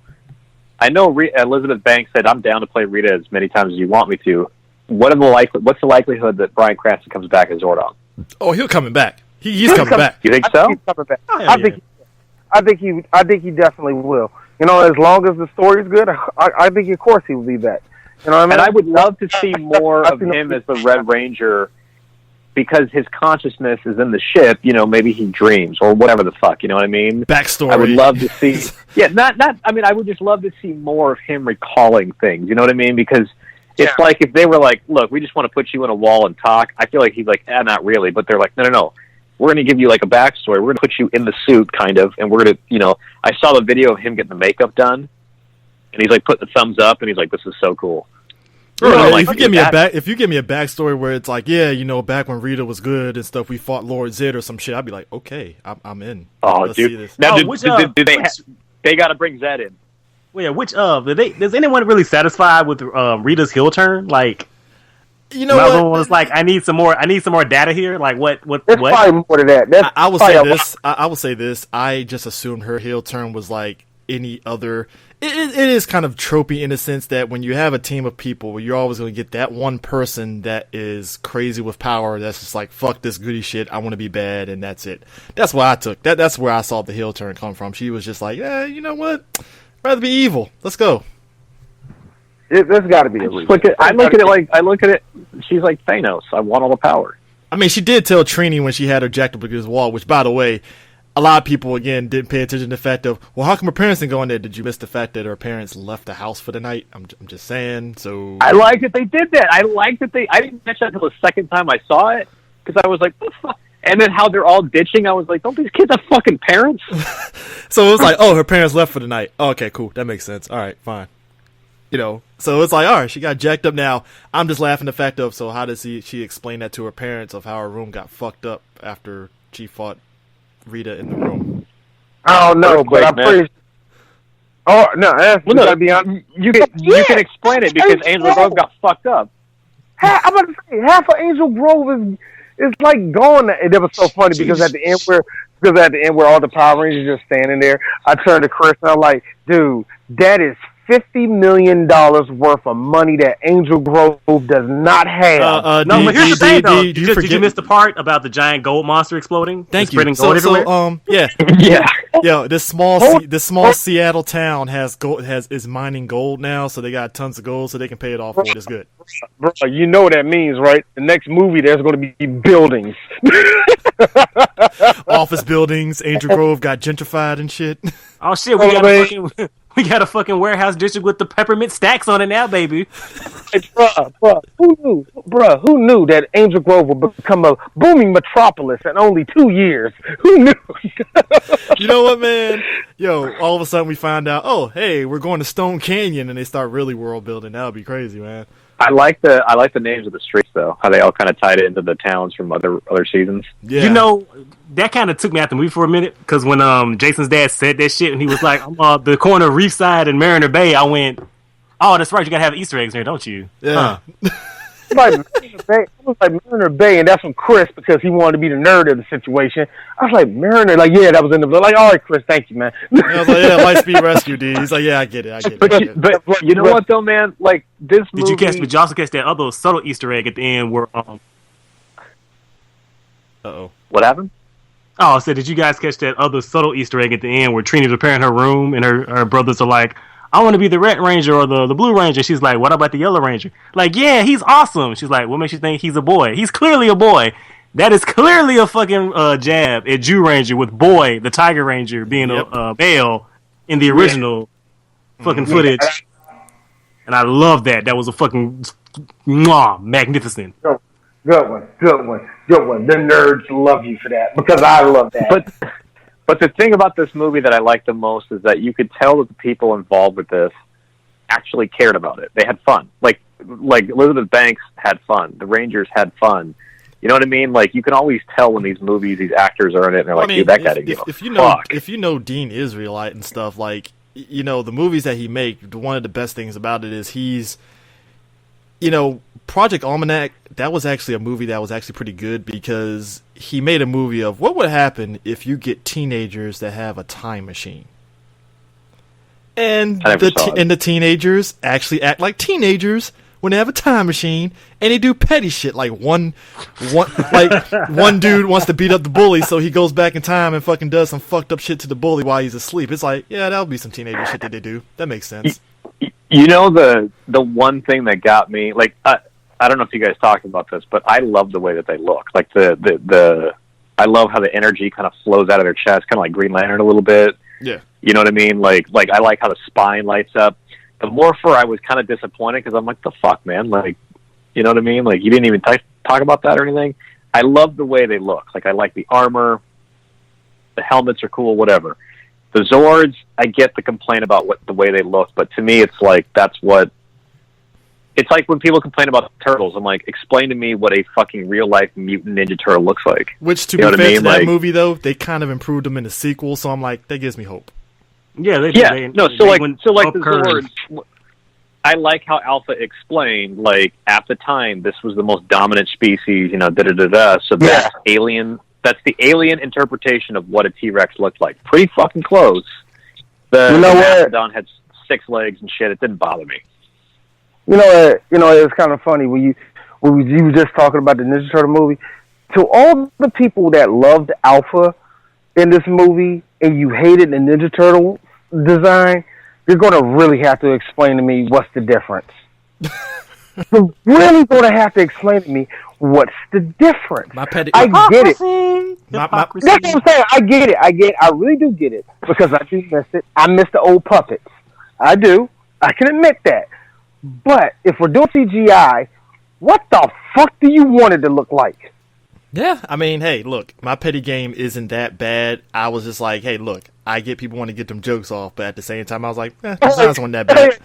So yeah, I'm gonna say my jokes. Everybody's gonna say their jokes about it. But at the end of the day, be mature about the motherfucker. Don't let that be your only reason. Like, because real talk though, I'll even admit as much. In the new Turtles movie, I was like, I was fine with Raphael being the fucking meathead of the group. That fit him perfectly. I was perfectly fine with that. I was fine with their design a little bit actually, because their design. He's always been like that. Yeah, that's the thing. That's what made the new design work. It was like, yeah, he's the meathead. That would make sense. Him looking like a little bit bigger than the other guys. All right, cool. But the thing that I don't think a lot of people get is like, I grew up with Turtles, I grew up with Power Rangers, etc., etc. These movies are made for me, but they're also made for kids that didn't grow up with that shit. They're ushering in a new generation. It's 2017. It's not 1992. Like, shit changes. So when people go like... That's the same thing I said about the Ninja Turtle movies. When people were complaining about the first one, I said, dude, calm the fuck down. This is their Teenage Mutant Ninja Turtle movie. Like, what are you... chill the fuck out. Yeah, I'm 35, man. I got my movies. I like... The first one was okay. The second one I thought was a fucking live-action adaptation of the cartoon. But... here's the thing, man. When I went and saw Power Rangers the second time, there were a couple of kids in full-on fucking new Power Rangers gear walking in, serious as shit. Like, serious, you know what I mean? Yeah. And I was This is their fucking mecca. This is their mecca. And I was like, this is their fucking movie. Like, this is what their Red Ranger looks like. This is what their Pink Ranger looks like. I'm not mad at it. Like, I got what I wanted. I got my nostalgia, but I also got a modern take on something that I love. So... like, if you use the term, it ruined my childhood, we can't be fucking friends. Like, I can't stand when people say shit like that. It's funny, because I like that you mentioned your experience going in. So when I went with my with the woman, we went into not a midnight, but a late night showing. And then the line in front of us was this lady with her daughter who was in full-on karate gi, right? And the mom was the most talkative, loquacious person I've ever seen go to a movie. She was like, I guess she was trying to psych herself up to come see the movie because she kept going, oh yeah, I'm bringing my daughter. Yeah, I'm bringing her to see Power Rangers. She really likes Power Rangers. And the daughter's sitting there going, I like Power Rangers Mystic Force. Like, okay, that's cool. That's cool. She's like, yeah, I showed the old Power Rangers. I watched a lot with her. This is going to be cool. Yeah, I'm not the only adult here. So we're walking behind her, right? We get into the theater, open the door. I bullshit y'all not. There was nobody in that theater below 25. Like, if the motherfucker was packed with people. Look, they said that opening weekend the numbers were huge because of people in our age range that like came out in droves. Don't get me wrong, kids went to go see it too, but there was like the millennials. Well, let's just be honest. In this case, we're the core audience. 35-year-olds to about 24-year-olds, we're the core audience. So I expect that for this one. No, you're right, because like it's like Turtles. Like kids, like Turtles has its own cartoon series and shit like that now. But here's a perfect example of what I'm talking about. My friend's son is about to be 3, right? So if I spend time with him, if I hang out with him, I show him the Power Rangers, but I show him the trailers, I show him the old TV show. I'll take him to Target and we'll go buy the new Power Rangers, and I'll say, "Who's that?" And he goes, "Power Rangers, Power Rangers." He knows what the fuck a Power Ranger is. But when I show him the old one, he kind of thinks for a second. He looks at it and he's like, "Power Ranger?" Because and I'm looking at him like, "That's your Power Rangers. Like it's okay." You know what I mean? Like he recognizes the brand new ones. He knows. I bought him a bunch of shit for his birthday. You know, if he looks at the new Power Rangers, he knows exactly what they are. When he sees the old spandex and giant white diamonds and shit, I don't think he quite puts it together. And that's exactly what I'm talking about. Is like this movie is for us, for nostalgia, but it's for little kids. It's their introduction to these characters if they don't watch the cartoon, or the TV show. And with people going like, "Oh man, the costumes suck," they're pretty fucking dead on in terms of style. You got the diamond on the chest, you got the helmet, like, shut up. I felt it was, for me, it was, the one I like, I talked about it recently. I mean, not recently, but the last time I talked about to Chris was like my favorite one is Samurai, because that was the one that kind of reintroduced me to Power Rangers again. And I noticed that I was like, wait a minute, I knew Power Rangers was making like a bit of a comeback, you know what I mean, in America. And I was like, are kids watching it? I'm shocked. I am shocked how many kids today, they are deep into Power Rangers. They love each and every series. They're going back to the old ones because it's on Netflix and all that. So when I heard that the movie's coming out, I'm like, oh, you have a perfect storm, because you have millennials we ain't grown the fuck up yet. None of us has grown up we yet. would never grow up. So, look, none of it. I refuse. Never. We fucking refuse to grow up. Then you have motherfuckers. But that being said, then you have millennials who just had kids who are all probably watching the same series together. This is a gold mine. This is the perfect time for Power Rangers to actually pop off and have a second life.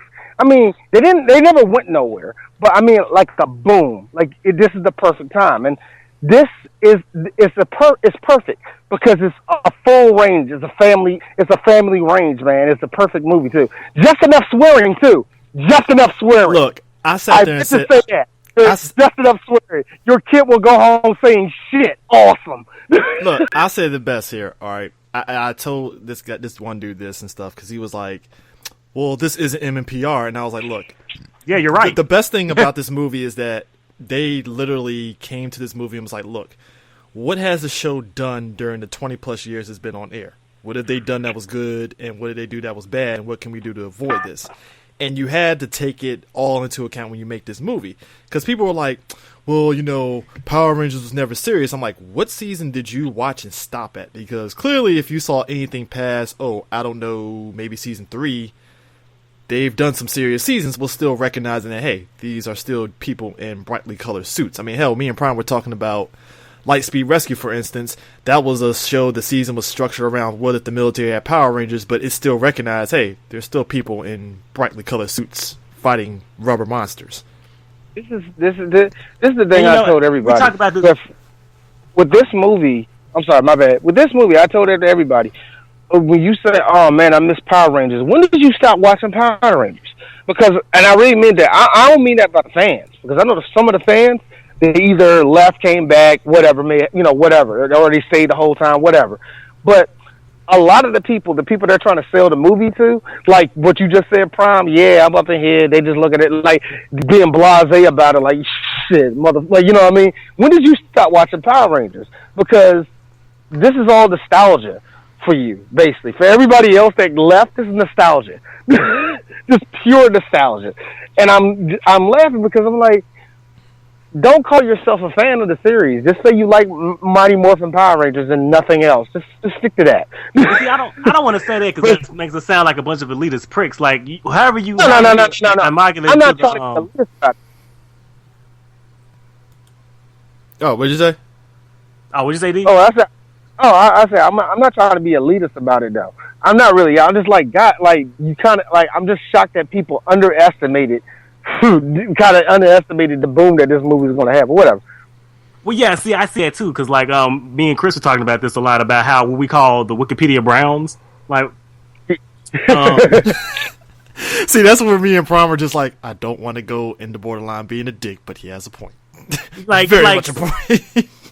Because then we get a bunch of people who jump in and talk about what they think the franchise should be when like, nah, bro. Like, I can give you some examples, like on YouTube right now, because the movie came out, so you got to get that sweet ad revenue money, right? Yeah. So I'm seeing an upcropping. So I'm seeing an upcropping of Power Ranger videos across my feed from different people and different channels. And I'm not gonna call any name because I'm not gonna put nobody on blast. But I'm seeing a lot of. If I didn't give a shit, I'll probably say yeah. But you got a point. Yeah. You know what? I'm not. Like I said, I'm not gonna be. I'm not that guy. I'm not a dick. I'm not gonna put anybody on Front Street.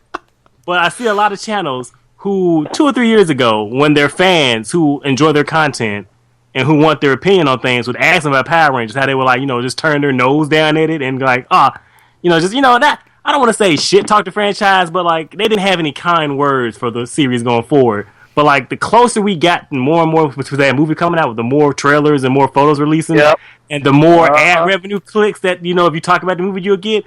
I know a lot of people started suddenly, hey, here's now a 10-minute video about the history of the Power Rangers, or hey, here's who won the fight, Voltron or the Dino Megazord, or hey, let's talk about my these. thing. And that's my thing. That's my thing. Fuck, did you like? Shut up, sit down. Like, be real, bro. Be real. And this is the thing that really pissed me off. This was that got me upset. So I'm going through Facebook, just scrolling through different groups, and I see a link to an article, and I forget the website because I'm gonna call these motherfuckers out. It was either Screen Crush or Screen Rant. That's not surprising. Doing some stupid shit. Come on now, dog. I know, right? So I didn't even click the article, but I saw the headline. It said you might as well call both those sites hot take as fuck. That's what you might as well call those sites. Bruh. The headline of this article was the top 10 Mighty Morphin Power Ranger ripoffs. And I went, what the fuck? And I didn't click on the article because the person did not want to give them ad revenue. But they said, here are 3 of the entries. And I bullshit you not. It was Kamen Rider Kuga, Ultraman Tiga, and fucking Akiba Ranger are Mighty Morphin Power Rangers ripoffs. And I said, you know what? If I had a gasoline and a fucking gas right fucking now. Like if you want to talk Power Ranger ripoffs, if you want to talk Power Ranger ripoffs, your list will only literally be 4 shows: Beetleborgs, VR Troopers, Tattoo Teenage Alien Fighters, Superhuman Samurai, and Mystic Knight. That's about it. And that's right. And half of those shows are made by the company that made Power Rangers, so they're not ripoffs. They're sister series. Bam, bam, bam. Mm-hmm. So I'm like, the unmitigated fucking gall of these Wikipedia fucking Browns to come around thumb thumping, saying they're experts now of the fucking franchise. That's the shit that gets me fucking mad. Literally, I had the Paperboy look on the face like, okay. You know, I'm with anybody's opinion, but if you have this opinion where it's like yeah, you know, I'm talking about the good Power Rangers, nothing afterwards where it started to suck. It's like, stop talking. Just shut the fuck up. Stop talking. Just stop talking. You're not a fan. You're not a fan. That is like somebody saying, "Dude, I love Dragon Ball Z. I'm just going to talk about the Frieza saga. Everything else can go fuck itself." It's like, stop. You shut the hell up. Or like people who goes, or my fucking favorite, Transformer air quote fans who go truck not monkey. You can go swallow a cunt. You can go straight to hell. Mm-hmm. Hey, I like both equally. That's all I'm saying. Man, no wait for the sequel that we know is coming, because it, like I said, it still hasn't opened overseas. How much do you think it makes at the end of its run? And what are things that they have to do in the sequel? I'm very curious what you guys. Okay. 700 million. I mean, 700 million. It does well overseas, though. It does well overseas. I got it doing Pacific Rim numbers. Maybe close to 500 million, because I think it's going to clean house overseas. But even if it makes like 400 million, it's still good any fucking ways. I got it going 7. I think it's going to go 7. Where are we at now? We're at 70 million right now. And it hasn't opened in China yet. And Japan. In Japan. Yeah, shit. Yeah, China and Japan, it hasn't opened yet. There's still some markets overseas that hasn't. It only opened. Whoa. How much? No, let me take that away. No, I don't think it's going to do 7. That's a little bit too high. That's why I said 400 million. I'm going to be generous. I'm going to say 6. Okay. I'm going to say mid-5. Yeah, say mid-5. I'll take that. Yeah, mid-5. Mid-5 is about right. You know how much fucking money that is, though, for that? For fucking Power Rangers, though, bruh. I mean, look, people... And I told this one dude, and like I said, I get it because he's from that era where it looks like he was probably a teenager when Power Rangers came out, so I get that because a lot of teenagers weren't really into that. He didn't really understand the fact that, well, I don't really see Power Rangers making money here. And I'm like, dude, you underestimate the fan base here. Like, the Power Rangers is viable. There's a reason why it's been on for 20 plus years. If there's toys involved with it, people are going to buy it, and they will tie into actually watching the movie if it's even decent, which it is. They will. Now, are we as fans expecting it? And I said it too. Are we expecting it to make 100 million open weekend? Fuck no. That's just a fucking pipe dream. You're an idiot if you really thought it was going to make 100 million. I did say on the show that it might surprise people. I think it might be the surprise movie, like Deadpool. Which it was. It kind of was. It caught people off guard. You're right. So, but the thing is that there was no way it was going to take down Beauty and the Beast. That was the one thing. It was like, dude, you should have waited 2 weeks. But at the same time, though, it still made money despite that, which I think that's something that you really have to look at. It's like, you know what? It still made money. It didn't get hurt as bad as I thought it was going to be. I was like, no, I don't think it speaks to the detriment of Power Rangers more than it speaks to the impressive nature of Beauty and the Beast. The Beast. Yeah, I mean, to do what it did against Beauty and the Beast, that's fucking impressive, bro. It's like we made 40 million despite you, Beauty and the Beast. Fuck you, made 40 million. We made 40 million against a movie that made 85 million its second week. Yeah, you know what I mean? Like that's fucking impressive. Yeah, that's more of like, yeah, we swung at a Disney movie while y'all still hot. What about it? To be honest with you, man, that was Saban dick swinging like, hey, I swindled you guys for 30 million buying the Power Rangers back. What? So what do they do in the sequel? I would say actually this is kind of tying into people that's listening to this. Buy the book that's out right now. That's like the prelude to this because it takes place after the movie.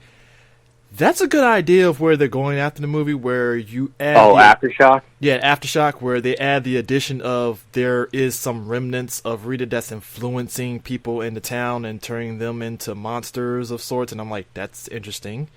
That could work. That sounds cool. I don't... but yeah, I don't know what just I think inject a little bit more action, but also still have a good story backing it up. That's really all. But do they keep Rita and have the Green Ranger as the primary villain, and then use Zed as like a Thanos, or do they just bring in Zed now? I got a feeling that Zed, if this franchise is lucky enough, and I think it will be, but I think Zed don't show up until a third movie. I think you're right. I don't think he shows up until the third movie. And if he's going to have a third movie, the second one, it has to end on a not a dark note, but a down note. Yeah. It has to be like, okay, it's over. Wait a minute, who? Lord Zed? There you go. That's the only thing I can say. And end it with this theme. Dun, dun, dun, dun, yeah, just do his theme. Done. Something like that. You know what I mean? That's kind of how you end it. That's kind of how I see it ending. If anything, whatever little setup they have, I don't see nothing else. But I do see, like, Rita coming back somehow. Hopefully it won't be like that. I'd rather her have her moon base. Put it this way, Joe. As long as it ain't like, what? As long as it ain't that, I'm fine. That's all I can really say about Rita. But you know what, though, man? Here's what I would do, and this is just me. She sets up some kind of fucking moon base, however they do that. Tommy gets the green coin. Tommy's a man. And he's the antagonist for the majority of the film. We get to see the Dragon Zord. We get to see all that crazy shit, right? By the end of that movie, we see Tommy start to lose his power. He loses his power. I don't want to ever see the Green Ranger as a good guy because it got too confusing with green and white to me. Like, Green Ranger was a villain. I know you guys didn't shit on that, but so he loses the power. The Green Ranger's no more. But Tommy's no longer under her spell, yada, yada, yada. The third one is when Zed comes in and you need the white energy to somehow combat him, and they bring Tommy back as the White Ranger. Or you stretch Green out for 2 movies. That could work. So, and it really, and I don't even think it falls upon the success of this one, because I think this one is already a success, and I think it'd be just foolish if you don't already set up 2 more movies after this. You know what I mean? Yeah. I think it'd be foolish if you don't try to set up at least a trilogy. You know what I mean? At the very least. But I'm hearing everybody say they're going to do like 6 or 7 movies. No, God knows, Condition. They say that's the idea. That's the plan. That's what they want to do. Yeah, making a full-on franchise case. You know what I mean? Pace yourself. You know what, though, man? The one thing that I needed to see when the Megazord form. Okay, first of all, they get pushed into the pit. The Zeo crystal forms the Megazord. I wanted to hear, like, because I was like, wait, had the Megazord ever been formed before? Or was that the first time? And I got the impression it was the first time, and it was the effect of the Zeo crystal. But the thing is, when you look at the Megazord and you look at the Zords, it doesn't make sense. Because the Megazord's biceps and forearms are kind of like that mesh material that Alpha has on his body. Where the fuck does that come out? You know what? The whole Zord to me. So that whole fucking sequence weird. Bothered me because like Zordon, you're just gonna toss them in there and not give them like any fucking. You're not gonna communicate with them. You're not gonna say, hey, you're just gonna okay. I wanted that too, but I will tell you that the thing I did like is I like how they did an Avatar shit with their Zords. I like how they actually became like they melded with the Zord. That was kind of a nice touch, like a little Avatar, the little fucking spine plugged into the Zord. But I wish he was able to talk to them. I wish Alpha could talk to them. And then when the Megazord formed, it was like, wait, so has this happened before? Because you guys were surprised. Because if that was like a major thing, you could have made that be a fucking big point of the movie. Like, your teamwork made the dinosaurs do something they've never done before. Like, you could have capitalized on that in your narrative, but you left it on the table. You're right, and it ties into that whole. I fucking love that tagline. Together we are more. It ties into that whole fucking thing. Yeah.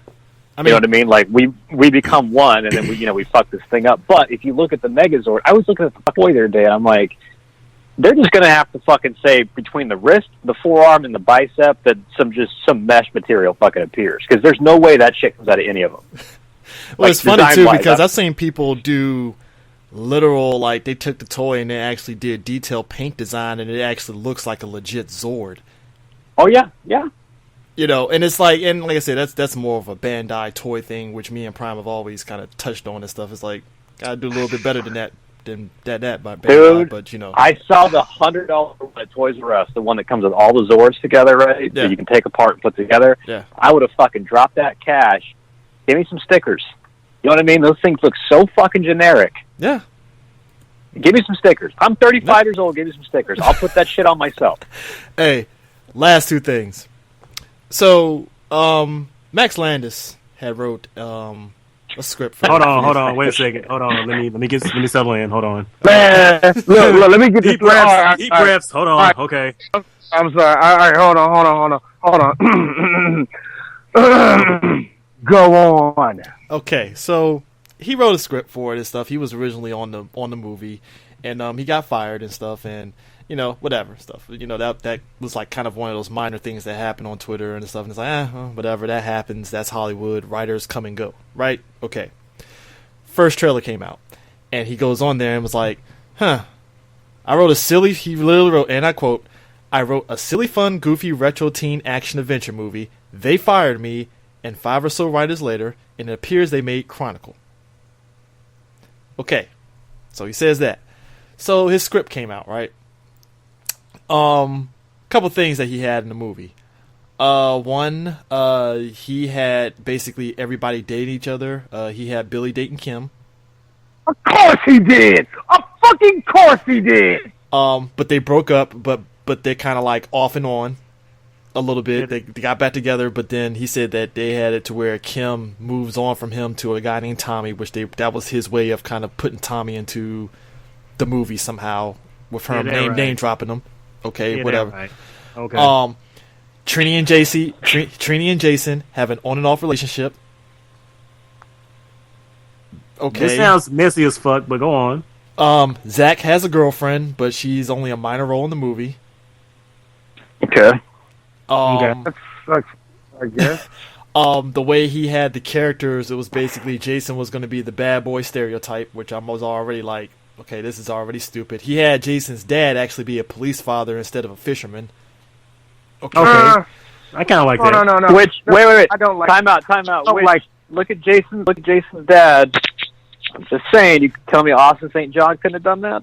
You know what, man? Yeah. Like, I don't like. You know what I mean? I'm gonna be honest with you. Jason and his dad is a cop. I'm like that's. I see that coming. I see that coming a mile away. But that could be a really good shorthand for why does Jason have the ethics that he has? Why does he stand up against bullies when he an all right should be a bully himself? Yeah. I'm just saying. Billy and Jason. They said Billy and Jason are best friends, but there's tension in the relationship, which leads to argument. Now it's funny because if you read the Boom comics and stuff, they played up. Well, no, that's more Zach. Never mind. Back up. Never mind. That's dumb. Trini's a control freak. Zach has bad blood with Jason. Hence why they both butt each other's head, because both of them are on the Angel Grove football team. You know what? I got to be honest with you. Just a minor note. Just a minor note. Nothing big, but I like how he's making everybody unlikable. I like that. Max Landis writing unlikable people. Pshaw. Nah. Look. That may be him going out of his a little bit, but Chris, whatever. Yeah. Chris, get to the big one you're going to get to. I know right where you're going. Okay. So Zordon. Zordon didn't like the aspect of having humans be Power Rangers, but by the end of the movie, he ends up becoming Zordon. You know, the leader of sorts. You know, that. Alpha was basically the same thing, same situation stuff. I mean, do you want to take this one, Joe? What I was about to get to? I think you're getting to the point that he had switched. Zach was now the Pink Ranger, and Kimberly was now the Black Ranger. because Kimberly, and I quote, does not like pink. That's why they had to switch colors. Oh, God, that makes sense. Ranger. Ha ha ha ha ha ha ha. It's very, it's so progressive and diverse. You know what? It's funny how that is more insulting than it is. You know what I mean? Like, progressive would be... I know, look, and I get it, because there are women like my wife that's like, fuck, pink, There are a bunch of women that hate pink, and I get that shit. But the way that I'm hearing how all the characters are, and then she pulls that shit, it's like, bitch, fuck you. I hate you. I don't care what you just did. You know, progressive, and I told people this about the show, you know, there's like, when are we going to get a female Red Ranger? And I think it's one of those things. We've had like 3. They weren't main characters. Let me take it back. Let me back it up. We had 2 Red Rangers. I mean, I guess Jen was a Pink Ranger, but you might as well say she was fucking Red Ranger. Oh, she's a fucking Red Ranger. But I was more talking about Lauren, the chick from SPD, and the chick from that comic book.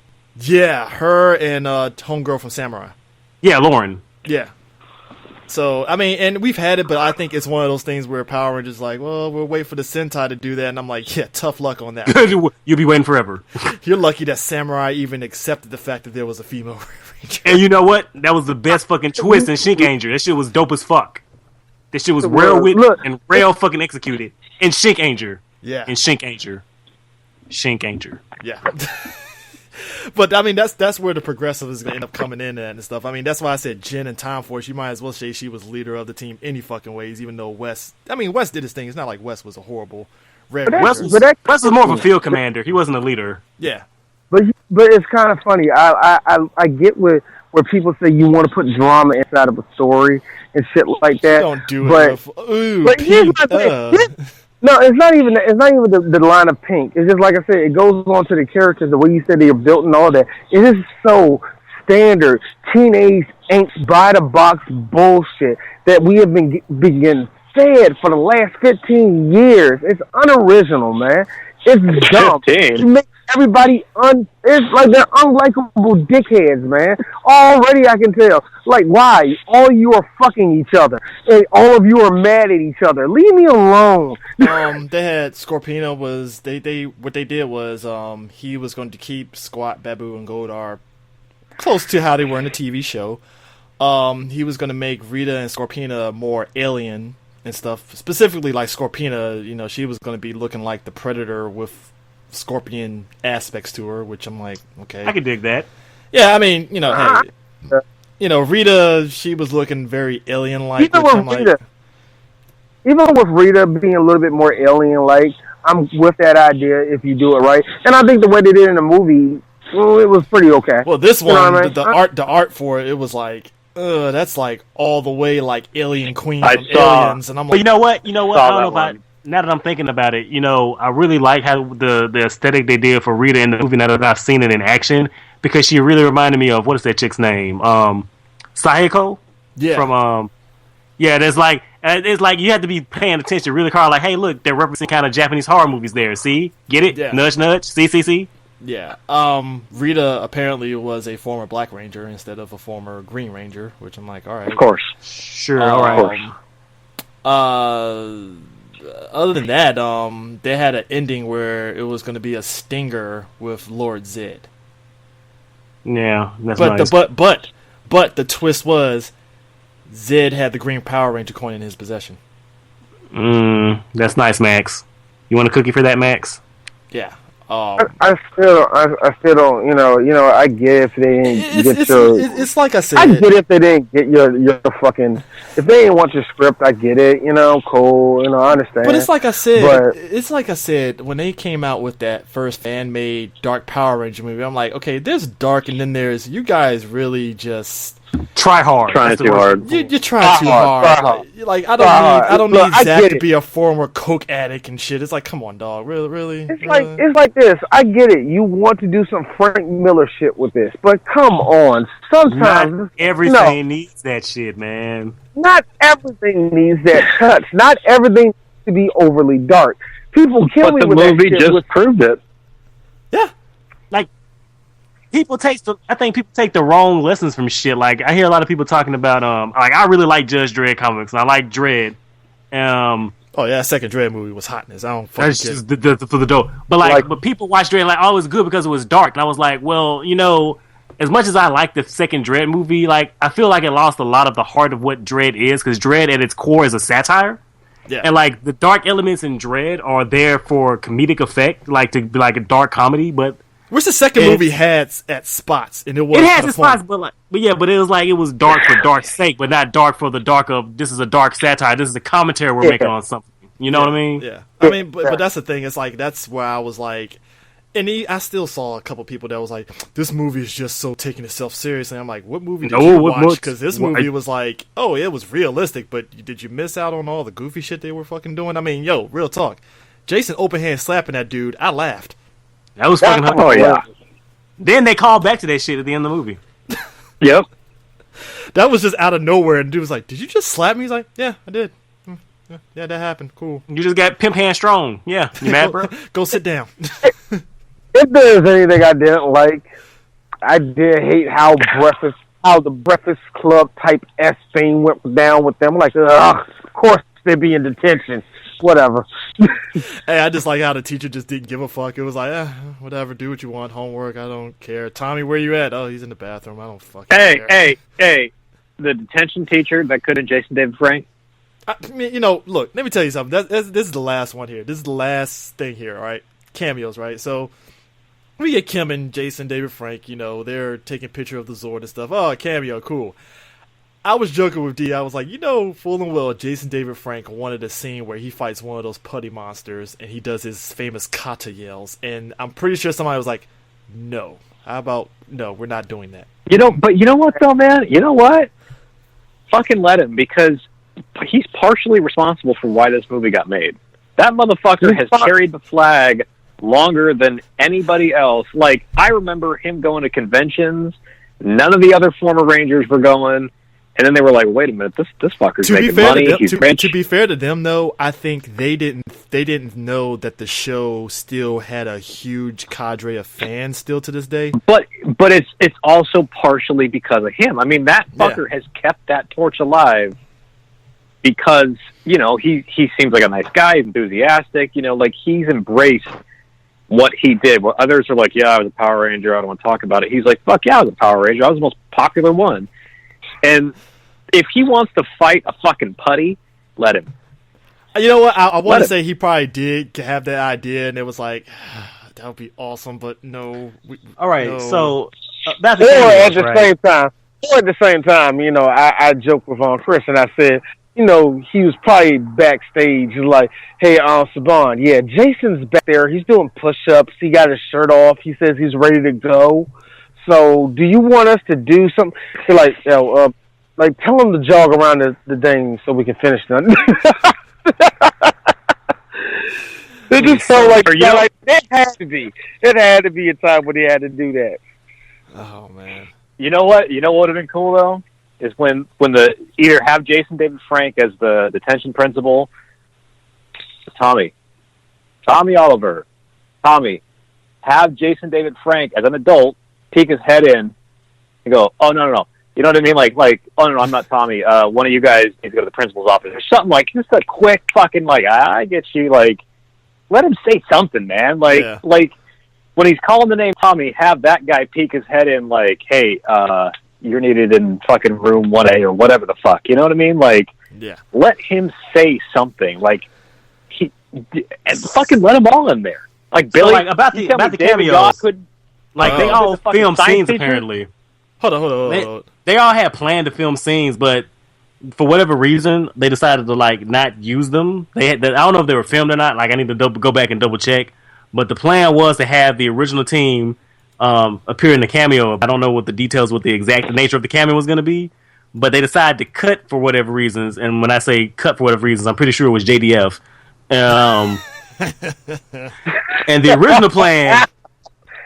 And the original plan was to have JDF and Amy Jo and the Krispy Kreme wearing their Ranger colors in like a little throwback scene while the either Rita was there or the new Kimberly and Trini were there. but they decided to go with their little quick snap phone picture. So I don't know, the fact that they didn't have more involvement of the original cast, that really fucking it triggers me a little bit. Like, you know what? The level of disrespect that shows to them. You know what I mean? I will say this: maybe they might pull the 21 Jump Street shit, because I remember watching the first 21 Jump Street, right?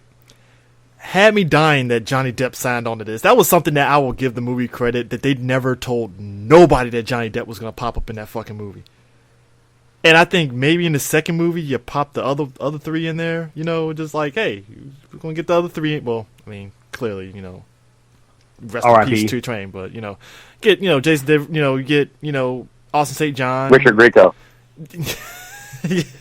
He popped up in the second one. Yeah. I get what you're saying, but Johnny Depp cameoed in the first one, and then Richard Grieco's fat ass was like, wait a minute, like, hey, I'll do it now. They're like, yeah, whatever. You can be in the fucking car for 2 seconds. Like, yeah, you know, but you couldn't have got the Power Rangers. Like, I'm not saying they had to have character development. You couldn't have had Billy or David Yost, the fucking science teacher. I mean, yeah, shit. The original Ghostbusters and the reboot, they had fucking nothing cameos, but like they were fucking there in the movie. You showed them fucking respect. You know what I'm saying? Ernie Hudson's was the funniest shit ever. Like, come on, dog. Like, really? You ruined my fucking funeral home. You know, like what you doing? That was funny. But like you said, you could have had that in there. Like, oh hell, you could have had Billy be the fucking dude inside Krispy Kreme serving donuts or some shit. I'll take that. Like, civilians on the street, like, you didn't even, like, they could have, I don't understand why they could have all have been in that fucking civilian shot. Like, that doesn't make any sense to me. Like, that's fucking stupid. Dude, you know, first off, that would be my fucking damn wallpaper if you had all 5 of them together just taking pictures and stuff. You know what, though? There has to be a cut of that, man. There has to be a cut of that, man. I don't think there's a cut of that. I think there will be, you'll hear so much, I wouldn't call it outrage, but fan that they will put them in a second one. I'm not even. I believe that as much as I can tell you. But I did like how Tommy and Kimberly were wearing their colors. Yeah, that was. And that was. I nudged my friend Amanda that I was with, and I was like, "That's the original fucking Green Ranger." And she's like, "I know." Oh, all right. But like again, like Walter Jones, he couldn't have been Billy's dad. You know what I mean? Like. It's even if it was a picture, even if it was an old picture, it's like exactly. Oh, okay, cool. He doesn't have to be related to Zach, but he could be Billy's dad, or Austin St. John could have been the fisherman that found Rita, or something like that. You know, you could have found a way. And then for what's her name? Is it Toy Trang? Yeah. You know what? My smart thing would have had like Billy serving donuts, and it's like a picture of Tui Trang on his shirt. Well, they did pay some respect to her at least. Like Becky G wears a shirt that has her birth year on it. Yeah. Yeah, I saw that. So I mean, but like they couldn't have like had a like, you know, the fucking yellow sign. Like they that disappointed me. But I'm telling you, with these movies, they make money. They go, okay, for the sequel, we've got to go bigger and better, and then they start figuring out how to get all that shit in there. So I'm not even worried that they'll be in the next one, because they have to be. While we're talking about JDF's fucking cameo, did you know the motherfucker got kicked at the premiere? Because this dude, because he couldn't help himself. No phones at the premiere, but because JDF likes filming stuff for his, you know, my Morphin life, he wanted to get the fucking picture of everybody seeing him in that scene and stuff. And it was like, hey, sir, you're gonna have to leave. And he tried to pull the whole, but I'm Jason David Frank, and they're like, yeah, we don't literally who? He was like, we don't care who you are, you gotta leave, or we're taking your phone. Take your pick. You know what, though? Since we didn't get him in the movie, the shots of the cast at the premiere. You know what? Cool. I heard through the grapevine that, you know, that whole thing with JDF and Austin St. John is basically water on the bridge now. I don't give a fuck either way, but just seeing them. Oh yeah, now I heard all of them together with Saban, by the way. All of them together with the new cast. I was like, that's fucking cool. That's fucking cool. I mean. Shit. I mean, and that was the thing too. I remember talking to Walter last year at San Diego real quick, and he was like, "Yeah, this movie is gonna be big because, you know, if this movie blows up, this will definitely kind of like be the next level stuff that, you know, that the original movie did back in the day." And I was like, "Yeah, definitely. I mean, that's gonna be kind of like revive." Now, there was also, I mean, granted, this is kind of a conversation for another day and stuff when we get to that, but this kind of calls into the question and stuff of how is this going to affect the TV show now. in terms of how they go about it tonally, because they can have it both ways where your movie is this tone and you keep the stuff in the show, but are they going to change up the show in terms of it going tonally too? I highly doubt it. What I hope, like I said, I hope they don't learn the wrong fucking lesson from the movie. Like, because you know how people, when something's popular, they latch on to the wrong reasons why something's popular. You know what I mean? Mm-hmm. I don't want the concept of Power Rangers to become a homogenized soup. You know, where it all has the same look and same feel. Like I know we talked about this briefly before on the show about how the movie can be for the older fans. The TV show can still be for the kids, and the comic books can be, maybe a happy middle ground, or maybe more towards, Power Rangers should have an entry point for everyone. It should be inclusive. It should be a window into. It's like Marvel Comics, basically. It's like your exactly Netflix for your art. Fucking like Ninja Turtles. Exactly. It should be like that. It should be entry points for everybody. Everyone should feel welcoming. Everyone should feel inclusive. You know what I mean? Yeah. I mean, it's you get your mix of everything. Even Marvel did. You go to Netflix. That's for the adults and stuff. It's just weird because I know some kids that saw Daredevil, which is just okay, cool, I guess. And you got your movies, which is the family features and stuff that still has a tinge of adult stuff. And then, like you said, you got your comics, which is the middle ground of both. So. You know what, though, man? Before I take off, whether you liked it or you didn't like the movie, all I care about is I walked into Toys R Us 2 weeks ago to buy some birthday presents, and there is a fucking wall, and I mean a wall, big ass Power Ranger cutouts. It says fucking Power Rangers, it's Morphin time, and just a shitload of toys and a bunch of kids surrounding that wall, like picking out their favorite toys. And I was like, the shit that I liked when I was 9 years old. These kids are like, they didn't know what the fuck it was 10 years ago. Probably not. But, yeah. you know what I mean? Like, it's back. New kids get to enjoy it. My niece and nephew get to enjoy it. My friend's son gets to enjoy it. Like, I don't really give a fuck who liked it and who didn't like it. It made money. They're going to do a second one. And it's proof. I hope that other franchises, like He-Man, I fucking love He-Man, but don't fuck with He-Man if you're going to try to make it like some dark, gritty bullshit. Like, look at Power Rangers and be like, you know what? They can kind of stick to the original material and just spruce it up a little bit. So, I'll be honest with you, man. I'm fucking terrified of Hollywood to get He-Man, because He-Man in its essence should be something fucking easy to do. It's just fucking. It should be Lord of the Rings and Star Wars fused. Like, it should be like a fucking grand epic. It should be the easiest shit in the world to do. It should be hella easy. But I guarantee you. But at its core, they'll fuck it up. At its core, it's fucking ridiculous. The guy's name is He-Man. So one of his allies is fucking Mecha-Neck. You know what I mean? Like, band and arms. Shit out. And I feel like they're going to be ashamed of that shit. Like, they're going to be like, oh, we can't, exactly. No, we can't. But this is what I'm talking about. Power Rangers proves you don't have to shy away from that shit. Alpha says, yeah. You know what I mean? Like, you don't have to shy away from it. Just stick to it. Power Rangers kind of set the blueprint. Now, I hope all these other franchises, because Turtles will get rebooted in a couple of years, look at Power Rangers and go, all right, they figured it out. Let's see how we can do it now. Yeah. But that is it for our Power Ranger review. Because we're going to be back on track very soon, actually, because we're not going to delay this. SPD is up next on Morphin Metacast, and that is going to be awesome. Because guess what? That just means we have 4 more series left after that in the Saban era, in the Disney era, actually. Oh, and then we get the fun stuff. So, while we're talking about this real quick, I want to mention real quick, did anyone else geek out at the movie at Billy's house in the background when they showed Finster, Squat, and Babu, like the original 1993 fucking toys on the shelf? I had to catch that the second go around. I was like, oh, I see the toys. Awesome. And they were trying their damnedest to show it, but not put it in. You know what I mean? Like, I kept Would they going have to pay Bandai money if they did that? I don't know. Well, first of all, I think Bandai was getting money either way, so I think they'll let them have that one. As we just said, the $100 fucking Megazord, I'm sure Bandai's not hurting for cash. Oh, no. If the legacy line is any indication, they're not hurting for money whatsoever. Hey, man, I got 4 of them on my shelf right now. So exactly. So, I mean, yeah, it was little nuggets like that. Like I said, at the end of the day, I appreciate what this movie did. It is definitely, if I had to go back and we do the year in review, it was definitely the shocker, the surprise of the year. And stuff. So, hey, I'm glad that people came out of it and enjoyed it. I'm glad it is doing good business, and I am glad that Power Rangers is front and center, and I hope more people listen to the show because clearly they are and stuff. So hey, hope you get. Hey, before you go, Target and JCPenney got some legit old school Power Ranger shirts for men. I need to go there. I'll send you the link. I ordered like 4 of them.